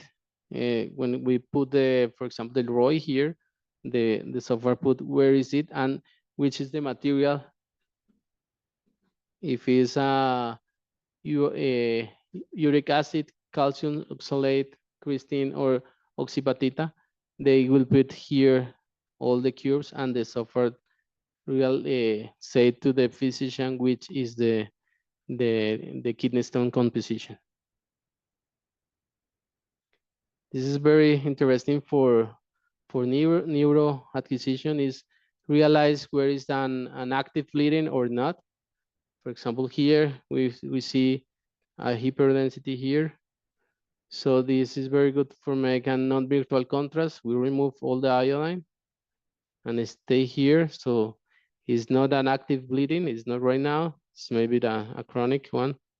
And here you see the iodine map. We will hear the hyperdensity also.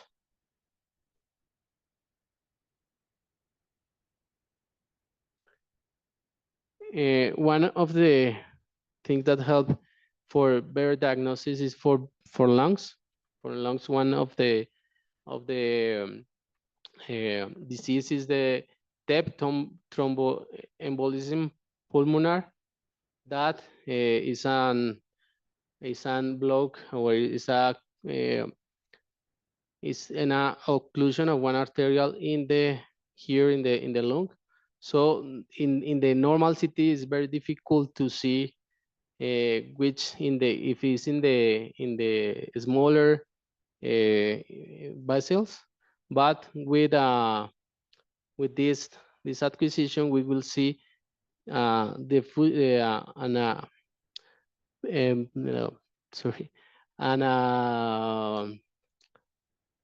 perfusion defect here, like you see here.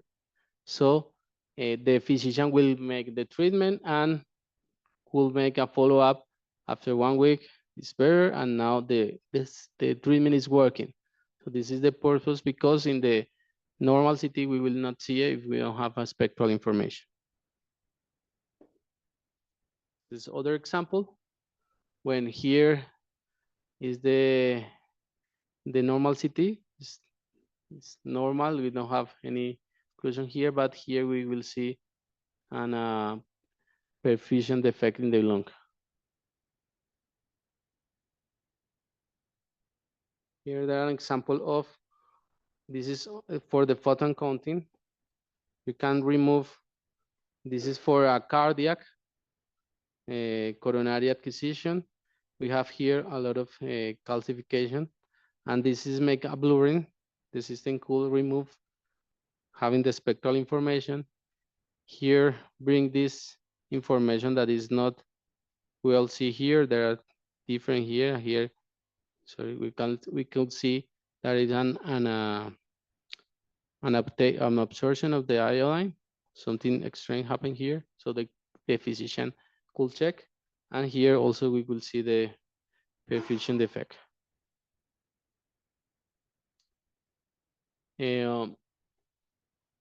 Here is the software could bring a remove or the bonds, but when we will make with the dual energy or spectral imaging, we will remove all the bonds with without any chance to go ground, and even with a smaller bond, and works pretty fine, like you see here. Bone narrow, other evaluation to check if, for example, there are an old fracture or a new fracture. The system, this is the normal information, but the system could check here the bone marrow if it's an old or a new fracture. Hard plaquette, this is for understand, for example, this is iodine, or there are a hard plaquette here. So the software also with the spectral information helps to the physician to make this. This is an example, and this is interesting because it's the entry system, the most basic system of that we have, but we can even in this most entry system we have at this code that the patient could diagnostic with the code here. For cardiac, we could check also the effects, for example, in the myocardial perfusion here.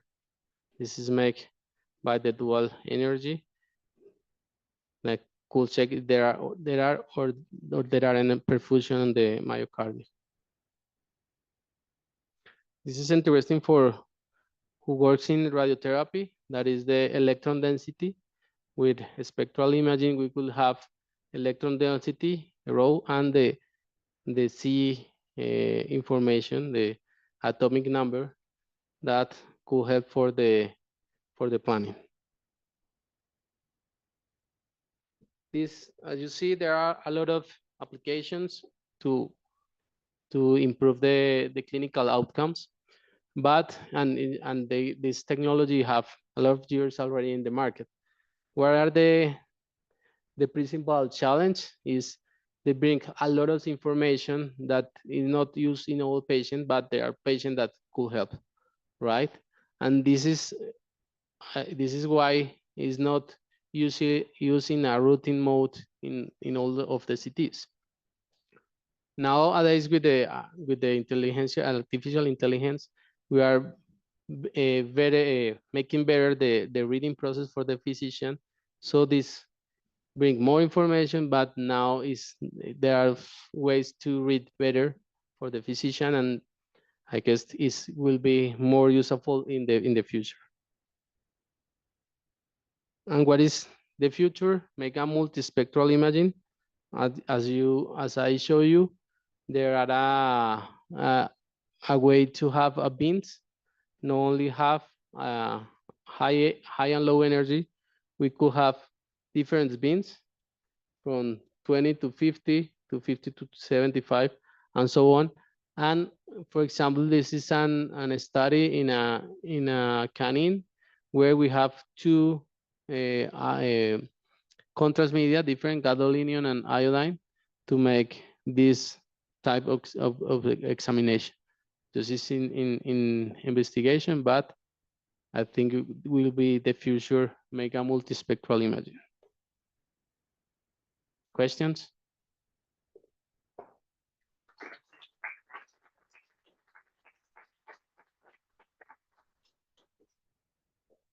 Are there questions of the audience here or in the chat? Thanks for the talk. So maybe you meant, but I lose it. So what is the average time for acquisition compared with a normal or regular CT? Depends of the CT or the technique. Mm-hmm. I will back. Depends of the acquisition of the technique. For example, the first that is 2 acquisition, they will double the time, right? For example, in the dual ledger and the photon counting, they always have the spectral information. So it's the same time that a normal acquisition. When we use, for example, switching KV, the rotation time will be lower than a normal, even with the split filtration. So will increase a little bit the rotation time. Oh, sorry. So depends of the acquisition. In a dual source, it's the same also. And is that there now? Okay. And here, anything else? One for me, I think it's amazing because you can begin to distinguish clearly the soft tissue, and it's getting comparable to the contrast in MRI, and I'm pretty sure that someone will arrive there. Is there? We had a workshop 2 years ago about dual energy, how we can perform the quality control of the images. And here I was checking at the spectra, and well, I was thinking the different beams will have different intensities. So when you are going to compare the contrast, or is there any correction? Because I was thinking on how do I do my quality control when I have different beams spectra. So I can imagine that I have to choose the different channels and perform a normal quality control. But if, for example, then you enhance where the intensity is lower compared where the intensity is higher with the different beams, is there any artificial enhancement so that you can compare the contrast that we have to take into account when we perform the quality control? Or yeah, there is a like different, yeah, and actually the different vendor have different enhancement, right? Yeah. Because it's not normally the post-processing software are cross-vendor, but in this case, normally this recommend is you have a dual energy from Siemens making the post-processing in Siemens. The detectors are because they here they are not as in other techniques that is the same. And yes, there are in the manual the parameters with a phantom that you could have this unfill unit plus minus whatever. And yes, in difference, as you see when you go down, the contrast enhancement and they there are in the manuals the parameters to check that is correct. Okay, thank you. What? Nothing else? Okay. Gracias.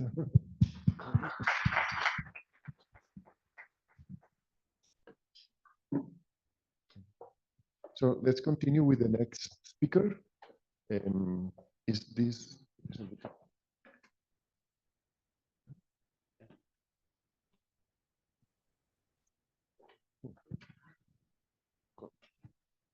¿Es en línea?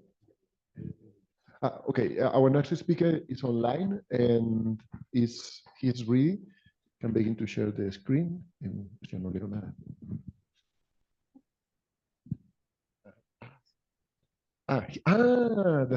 This is Santiago Ayala. He's a former student also of the masters who a long time ago moved to McGill University in Canada, and he's going to give us a talk about dosimetry in intraoperative radiation therapy glioblastomas with Intrabeam, which is a special equipment. So welcome. Thanks for being here with us and sharing your work. So David, the floor is yours. Thank you very much. Can you hear me? See my screens, okay? Yes. Yes. Okay. Yes.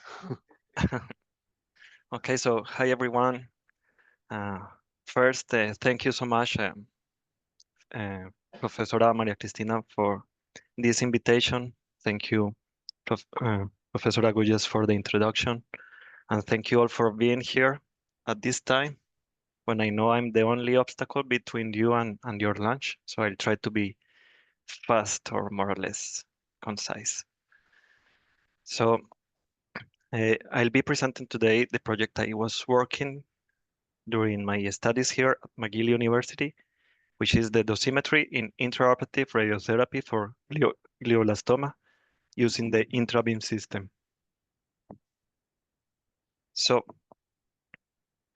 I'll start with a brief introduction, although I'm pretty sure you know what is radiotherapy, but I just want to say that it uses ionizing radiation for killing the tumoral cells and DNA, which ultimately leads to the cancer cell death. And the unit that we used in radiotherapy is the absorbed dose, which is measured in gray, and is a measure of the energy absorbed per unit mass. And the most widely used device or technique in radiotherapy is the external beam radiotherapy. I will call it EBRT from now on, which uses linear accelerators or Linux to make it shorter. In the photo, you can see the variant true beam. Linux is an example of this equipment that we can use for radiotherapy of external beams, and they deliver a high energy photon or electron beam in the range of 4 to 25 megaelectron volts commonly. So the goal of the technique of radiotherapy is to optimize the treatment while at the same time minimizing the radiation dose to the healthy tissue. So I will talk now a little bit of glioblastoma, which is a specific case of cancer that we want to treat. It is the most aggressive primary tumor of the brain. The standard treatment includes surgery, and then it is followed by concomitant external beam radiotherapy and chemotherapy. But despite the aggressive treatment, it still has a median survival of about 12 months because there is like a window of opportunity for the remanent tumoral cells between the surgery and the completion of radiotherapy that allows the remanent tumoral cells to regrow. And this, as you can see in this scheme on the figure on the right, occurs mostly locally. So with the use of intraoperative radiotherapy or IORT, a single high dose of radiation is delivered directly into the cavity left by the tumor after it is removed during surgery, and the aim is to increase or improve the local regional treatment. And then there is a clinical trial, the INTRAGO, which is in the phase 3, that evaluates what is the impact of incorporating the IORT into the treatment of glioblastoma patients. In INTRAGO, the intrabeam system is used, which is a machine, it's a medical device like the one shown in this scheme. It contains a miniature X-ray source where electrons are aimed to a gold target through a narrow needle of 10 centimeters to produce photons of low energy, 50 kV peak, through bremsstrahlung or fluorescence. In the INTRAGO protocol, the intrabeam prof is combined with different applicators. We use the spherical applicators of different diameters with diameters from 1.5 to 5 centimeters in 5 millimeter steps to fit the idea is to fit the cavity of the surgery. The low energies of the intrabeam are characterized by a steep dose gradient, which means that the dose is deposited very close to the source, and this helps sparing the dose to the healthy tissue. So that is an advantage of the device, also that we can move the device to the operating room where the patient is lying instead of laying, yeah, instead of moving the patient to the room of external beam radiotherapy with an open wound. So with each of these intrabeam sources, the manufacturer provides calibration data that include a depth dose rate curve for each source and applicator. And these calibration curves are obtained from measurements in water. This is important for the following study or part of the project or the problematic with this technique, that the measurements are obtained only along the central axis of the beam and in water. So the Intrago protocol establishes the clinical workflow of treating glioblastoma patients with the intrabeam. So in a typical case of an Intrago patient, the surgeon teams use the preoperative MRI, as seen in this picture, to guide the tumor excision, but to also determine the distances from the applicator surface to the organs at risk. With these distances, we can determine then the irradiation time and the dose to the organs at risk using the calibration depth dose curves. We have here some examples for all the applicators. So this is just 1D distribution only along the central axis of the beam. Following the IORT, the patient will then continue with the standard of care, which includes external beam radiotherapy.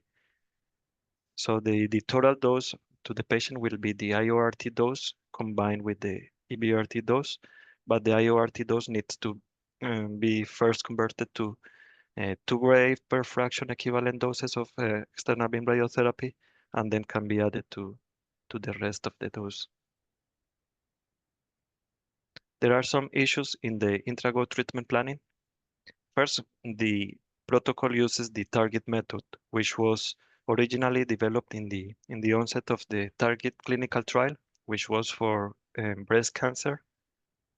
And we now know that the target protocol is inaccurate, as it underestimates the dose. But it continues to be used in the clinic to ensure the consistency across the centers that participated or participate in the target method, in the target protocol, and it is also used in the Intrago protocol. Besides this dosimetric inaccuracy, there are also limitations in the 1D dose distributions. We don't have a three-dimensional dose distribution that allows to combine the IORT and those with the EBRT plans. Besides, the anisotropy of the source and applicators is not accounted for. We have only the dose across the central axis, and that way we cannot accurately determine the dose to the organs at risk. Besides, the tissue heterogeneity needs to be accounted for. We have a beam of very low energies, a 50 kV peak, and we know that the photoelectric effect will play an important role, and this is depending on the atomic number of the of the elements of the material, the media that it encounters. Apart of that, we need to have plants that are very fast, and this is a procedure that is time sensitive. We have the patient laying in the couch in the operating room. We need to do the treatment planning while the patient is there with the open wound when the surgeon removes the tumor. So the plan needs to be very fast. So we need an accurate and efficient calculation approach for IORT. So there are some alternatives in terms of dosimetry. We have now as a standard the target protocol, which is used in Intrago. We call this the target dose. Is measured in water at different depths along the axis of the beam. In 2016, trying to improve the accuracy of the model, the manufacturer of the intrabeam, which is called SIZE, developed a new method or a new protocol using a different ionization chamber and a water phantom, as shown here in this plot, in this figure, that the manufacturer provides to the users in the clinic as part of the quality assurance package to verify the dosimetric accuracy in the clinic. So in this protocol, the manufacturer provides a constant, this correction factor that converts from the air karma measurements using this ion chamber to dose to water. And this dose, we call it V4.0, can be related to the target dose using a conversion factor or correction factor that the manufacturer also provides with the calibration file. This model is, however, a bit inaccurate as well, because this is a constant, this is a coefficient, and this correction factor, and it does not account the variations in the spectrum of the beam with depth in water, and it can change significantly, as was proven or shown in other studies. So in 2018, Peter Watson from our laboratory here at McGill University developed another method, the CQ method, in which a Monte Carlo calculated factor can convert from air karma rate to dose to water at different depths, but this time accounted for the spectral variations of the beam in water. Okay, this method still lack the ability to have a three-dimensional dose distribution for the treatment planning system. So we investigated the TG43 formalism, which was originally developed for brachytherapy applications. It allows to get three-dimensional data that is easily transferable to conventional treatment planning systems, or TPS. With the TG43, we can determine the dose at any point in water using calibration data and functions that are can be calculated with Monte Carlo. Sorry, for the specific source and applicator combination. For the electronic brachytherapy source, the intrabeam, the model was slightly modified to use the air karma rate at 50 centimeters as measured in a primary standards laboratory instead of air karma strength as for other brachytherapy sources. So this new dosimetric framework lead us to the objectives of this project. So initially we wanted to characterize the intrabeam prof using the TG43 protocol. Then we extended this characterization to include the spherical applicators. As I mentioned, the TG43 requires the parameters of the TG43 to be specified for each source and applicator combination to be incorporated in the treatment planning systems. Then we evaluated the impact of the different dosimetry formalisms that are available in the dose to the organs at risk, or OERs, in the patients that were treated according to the Intrago protocol. So we compared the target, which is the standard currently used, the V4.0, the CQ, TG43, and we compare also with the Monte Carlo approaches, which is more accurate. After that, we wanted to assess the feasibility and the accuracy of the TG43 methodology as an alternative that can be implemented in the clinic with the required precision and dose determination, but that can be fast and useful in the IORT clinical setup with the patient in the operating room. So the project followed a flow chart similar to this one. So I'll describe it by parts. We started with the modeling of the intrabeam source and the applicators with Monte Carlo. We used the EGS brachy application of the EGS NRC particle transport code, and the data for the prof was available in literature. We used materials, nickel, the beryllium wall, and the gold target, which is at the tip of the needle. We got the specifications, dimensions, and composition from available public literature. The applicator specifications were not provided, are not available. These are proprietary, and they were provided by to us by the manufacturer. size. And we modeled the electron beam using a Gaussian energy distribution centered at 50 keV with a full width at half maximum of 5 keV. The smaller applicators is worth mentioning that have an aluminum filter, applicators from 1.5 to 3 centimeters diameter. And this aluminum filter serves to remove the low energy photons that are non-therapeutic and were present at the applicators, the smaller applicators. The larger applicators don't require this aluminum filter because they have the added filtration with the added material because they are bigger and can remove these low energy photons. Once we got this modeling with Monte Carlo, we proceeded to validate the models with measurements. We used measurements in water. We used the water phantom provided by SAIS. This is the intrabeam source.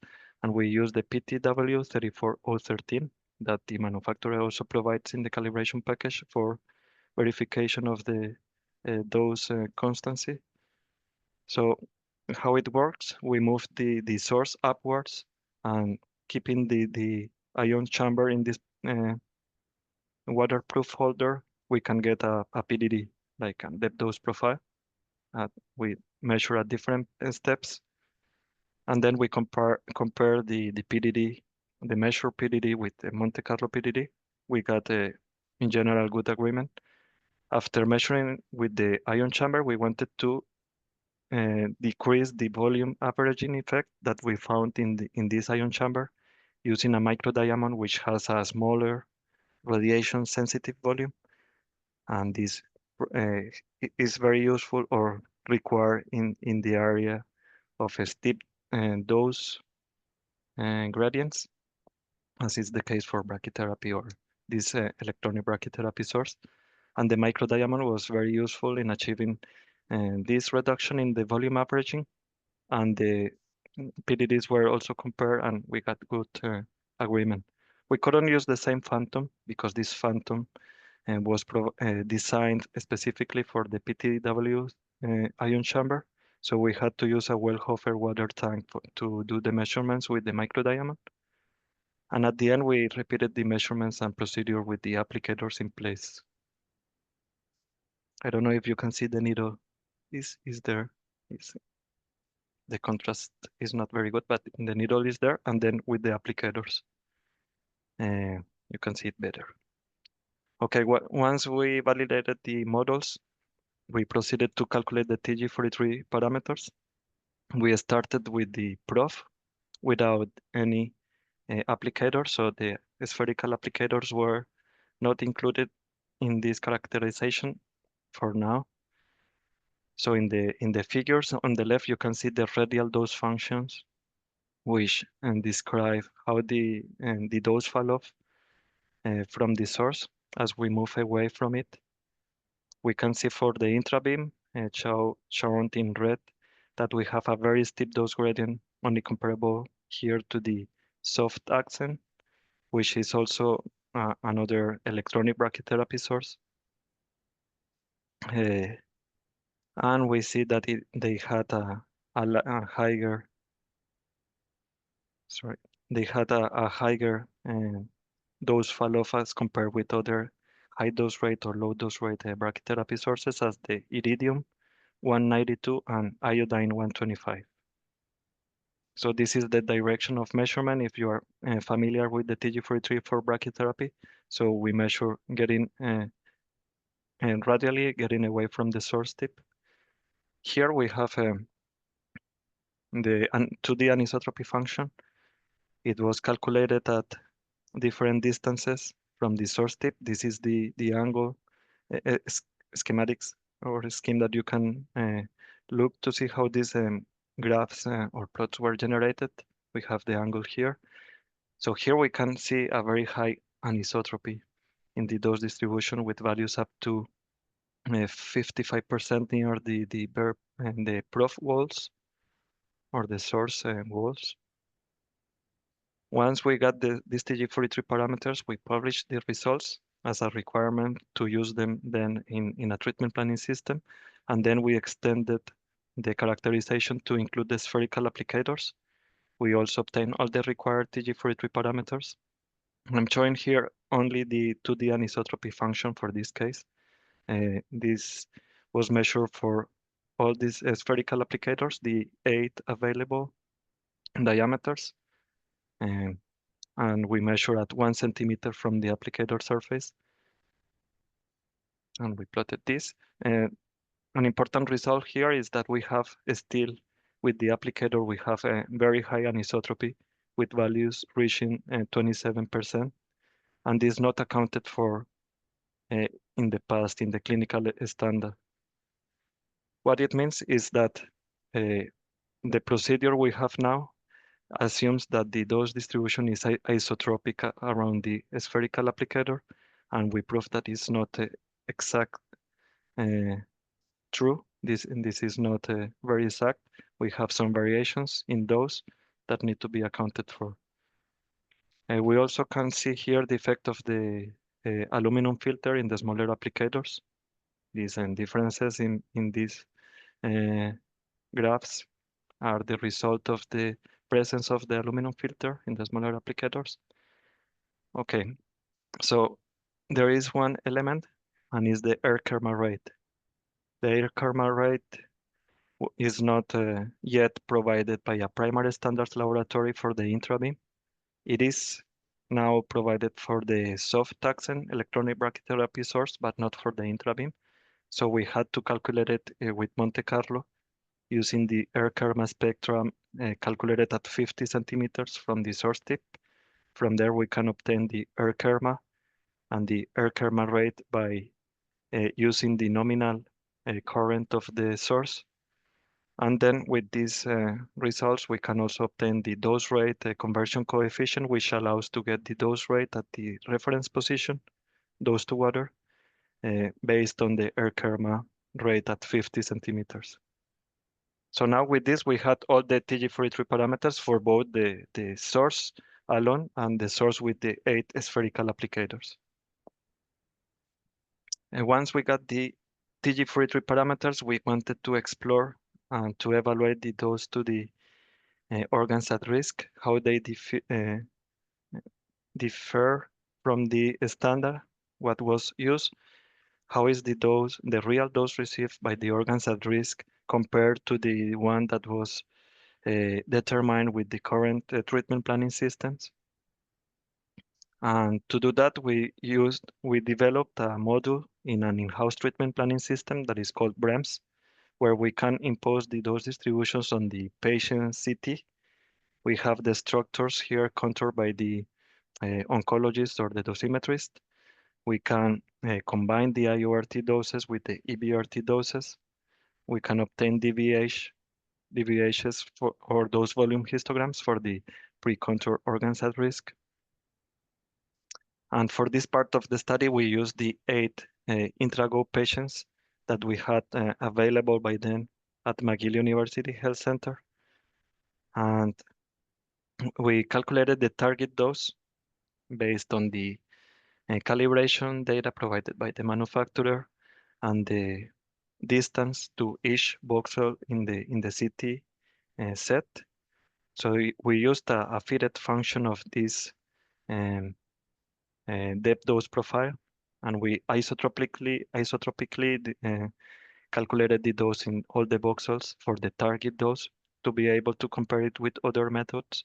The irradiation time was determined with reference to the target dose, which was the one used in clinical scenarios. This is a retrospective study, so the patients were already treated when we were doing the dose calculations, and we used that time calculated with that prescription dose, which was between 20 and 30 gray at the applicator surface. Once we got the target dose, we exported that to a Python script where we obtained the V4 and CQ dose distributions because they are correlated to the target dose. So we just apply these factors and conversion coefficients or correction factors to obtain these dose distributions. Okay, once we got these dose distributions, we also calculated the dose using Monte Carlo, using the EGS Brachy application in both water and tissue. In tissue, because as I mentioned before, we need to account for the differences in the material composition, especially when dealing with low energies. As we can see, to do that, we assigned material density and composition to each voxel in the simulation, as shown in this figure. We did that using the PREMS treatment planning system, and this generates an EGS font that is readable by the Monte Carlo engine, which was EGS Brachy in our case. To do the calculations with the 3D rendering, we were able to place the applicator in the appropriate position, looking to reproduce the position used during the treatment, real treatment. And the material density and elemental composition was obtained from literature, the ICRU, ICRP, and reports. We can see here in this graph the tissue to water ratio of the mass energy absorption coefficient. So the takeaway from this graph is that the bone or the cranium takes a lot of the dose compared to other tissues of importance, especially for the energy range of the intrabeam. So we are located here below 50 kV, should be kV. So this is to be accounted for, and we explored. These are some of the results we obtained for the IORT calculation. So this table shows the mean dose obtained for different methods, the target, the V4.0 CQ, Monte Carlo dose to water, and Monte Carlo dose to tissue for some of the organs at risk. And in brackets, we have the number of patients that were exceeding the dose constraint. So the first finding is that the target showed no patients exceeding the dose constraint. This is I repeat, this is the one that is currently used in the clinic. And it said, no, we don't have any patient exceeding the dose constraint, so we are good, we are okay. But all the other methods showed that one patient was actually exceeding the brainstem dose constraint. And in fact, all the other more accurate methods resulted in statistically significantly higher doses than the target method. And the most accurate one, the Monte Carlo dose to tissue, resulted in substantially higher doses to the organs that were close to bony structures, as the chiasm and the optic nerve, the optic nerves.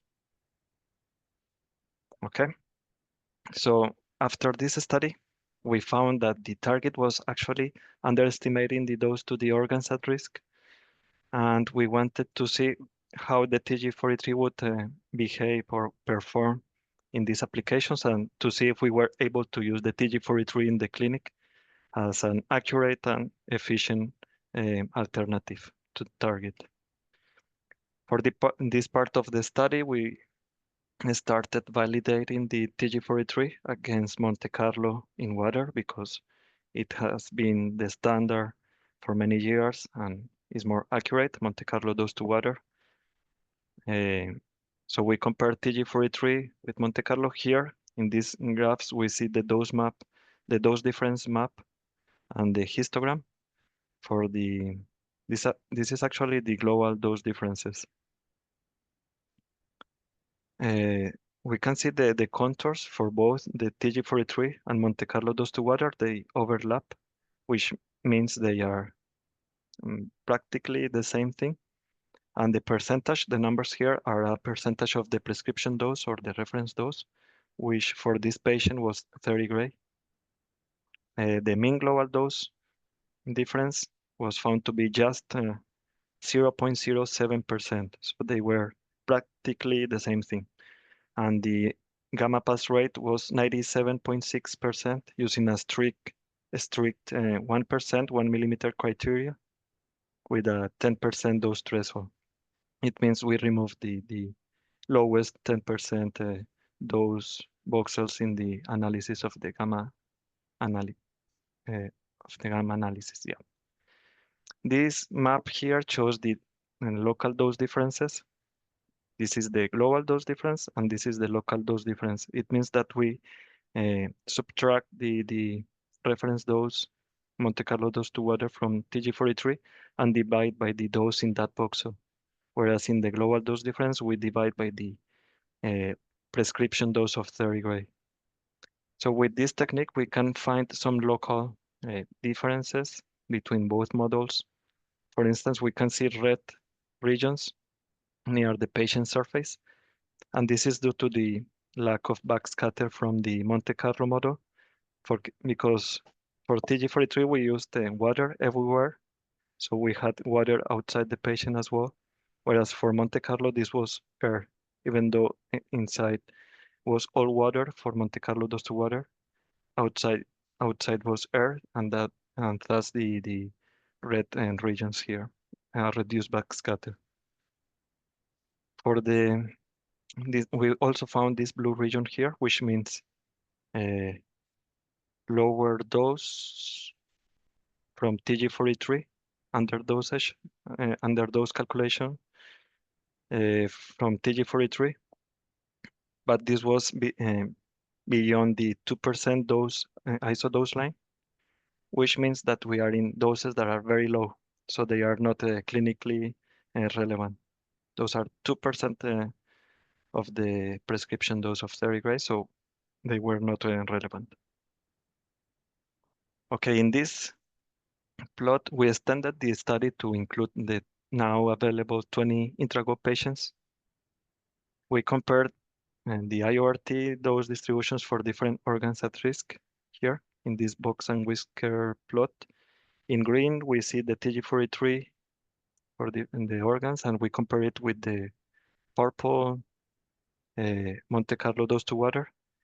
NS means non-significant, so it means that we had very good agreement between TG43 and Monte Carlo dose to water when estimating the dose to the organs at risk, as expected.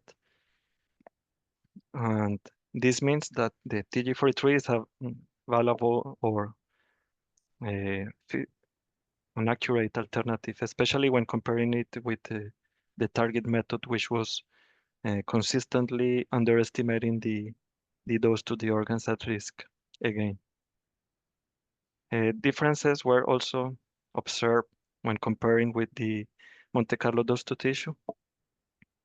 But when we look at the distributions, they were at very low dose values, or when we were near the patient surface, where we had the lack of backscattering for retina lenses and optic nerves. Okay, finally, when we combine the IORT to EBRT, we obtain these dose distributions for the different organs at risk. We have here in green the distribution for the EBRT only plan. If you look here in this plot, we are always below the dose constraint, shown in the red dash lines here. So the EBRT plan alone was always below the dose constraint. We were safe according to the treatment planning system for EBRT. But when combining it with the IORT dose and distributions, even for the target and dose distribution here in purple, we saw many instances of organs at risk exceeding the OER dose constraint.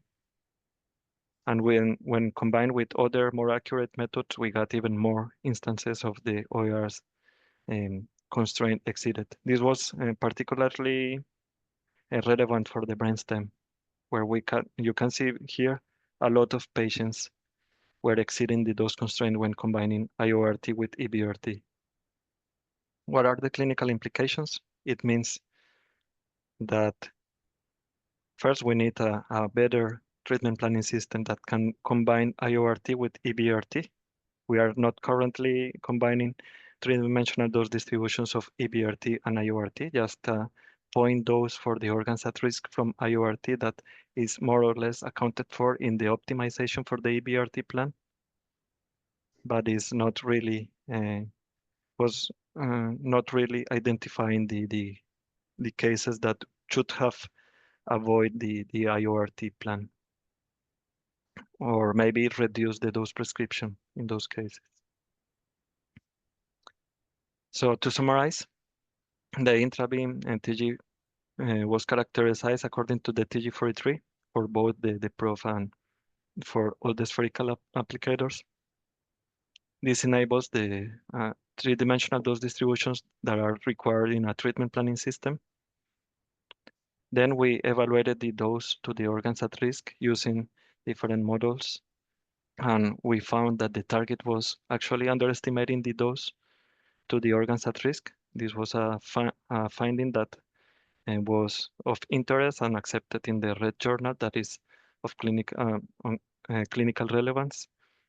And then we explored the clinical implementation of the TG43 and found it to be valuable as it provided an accurate, or at least more accurate than the target method, and efficient.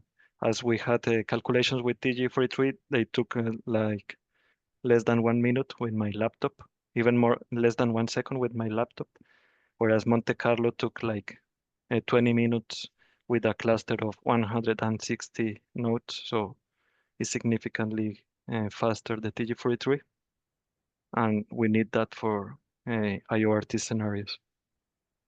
With this, I want to thank my supervisor Jan Sandiens here, the co-authors of these publications, and the rest of the team, the centers, the funding.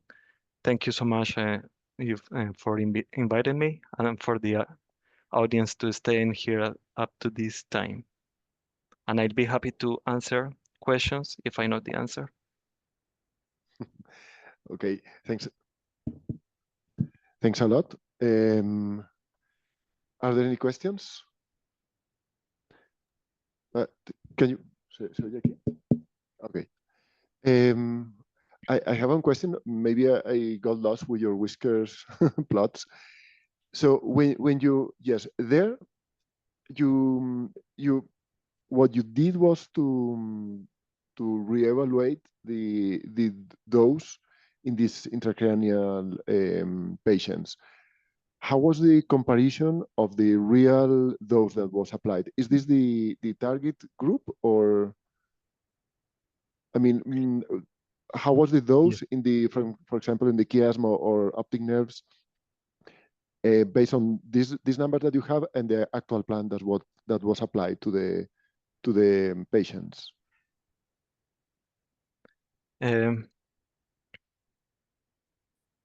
So I'm not sure if let's work on that question together. So this plot is I'm showing here in circles each patient. So the 20 patients are. Yes, but these are not your calculations. These were the actual those calculations of the plan that was applied to the patients. These are my calculations. Only the target one. Actually, not even the target, because so what they did is they take the MRI and they look at the applicator position, then roughly estimate the distance from the applicator to the organs at risk, and then use the 1D dose curve from calibration, and then provide an estimation of the dose. This dose is to a point. So they say, let's say they have for brainstem, for this patient, we have a 10 gray, let's say, or 6 gray.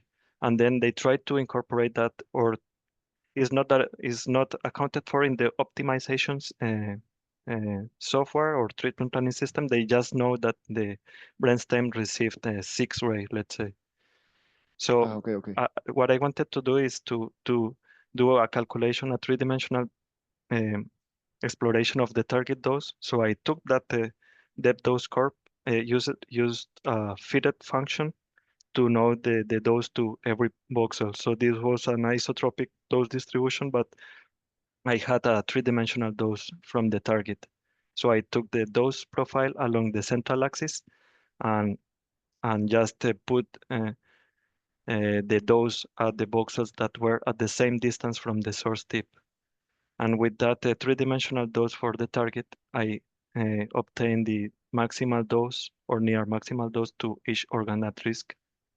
This was like with Python or the PREMS treatment planning system. So I was able to calculate the maximum dose to the organs at risk. It was not like using roughly the distance to the organs, but using now three-dimensional dose distributions and the structure set provided by the external beam treatment plan. Okay, okay. And I did the same with the other models, the B4, the Monte Carlo, and so on. So, okay, got it. Thank you. is it clear, more or less? Yes, yes. Okay. Any other question? I have a question. Okay, Maria Cristina. Or I haven't. Go ahead, Maria Cristina. Oh, thank you. Santiago, thank you for your excellent conference. Thank you very much. Thank you for inviting me. As we know, the glioblastoma tumors are so aggressive, isn't Yes. it? Okay. Yes. So in your study, you could analyze the EBRT alone and EBRT plus different modalities in intraoperative technique, isn't it? For you, which is the better for one PTV as 5 or 6 centimeter of diameter? Which technique do you prefer? EBRT alone or EBRT plus intraoperative technique? So the clinical trial is still ongoing. It wants to explore the progression-free survival of the patients that are incorporated or added the IORT technique to the standard of care, which is just EBRT and surgery and chemotherapy. So first, this clinical trial is still ongoing. We have some preliminary results from a phase 1 or phase 2 clinical trials of the Intrago, but we cannot yet conclude on the progression-free survival, but the preliminary results are promising. So I would say for the there is a selection criteria, so not all patients will benefit from this technique. For instance, we need a primary tumor that is well localized, that is not like metastatic case with multiple lesions across the brain. So we need a well-defined primary tumor. And for these cases, and the IORT is showing an improvement in the progression-free survival. Oh, okay. Okay, thank you. I have another question. For your gamma analyze, which PSQA system did you use?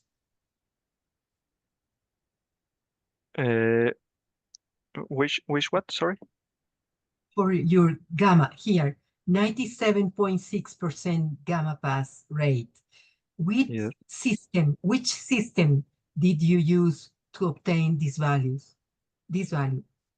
Well, I just used I wrote a Python script. I mean, Python script. Yeah, I had those files available, so I just used I wrote a Python script. Very simple to just get the gamma pass rate. It's not experimental results. No, it's not compared to measurements. Yeah, it's important to know that this is only calculation to calculation, but I wanted to make sure that we are what's happening, for instance, with the not having water for the Monte Carlo dose to water, what was the impact and where was that localized and so on. Okay, okay, thank you. It's clear for me now. Thank you. Thank you, Santiago. Thank you. Okay, thank you, Santiago, and also congratulations for your work because it's very complete from the basic physics to clinical applications, so step by step until so it's a very great work that you have there. Thank you. Thank you very much, Professor Alves. So, and we have now even time. This is the best too to go for lunch. We will meet here around 2 o'clock again, and we will connect again at yes, at 2 o'clock for those who are online. Tenemos tiempo para, creo que la primera vez que tenemos más o menos tiempo decente para ir a almorzar. Nos veremos otra vez a las 2 aquí. Arrancamos con el trabajo de Andrea Vargas en dosimetría en MR-Linac. Entonces, muchas gracias a todos. Nos vemos luego.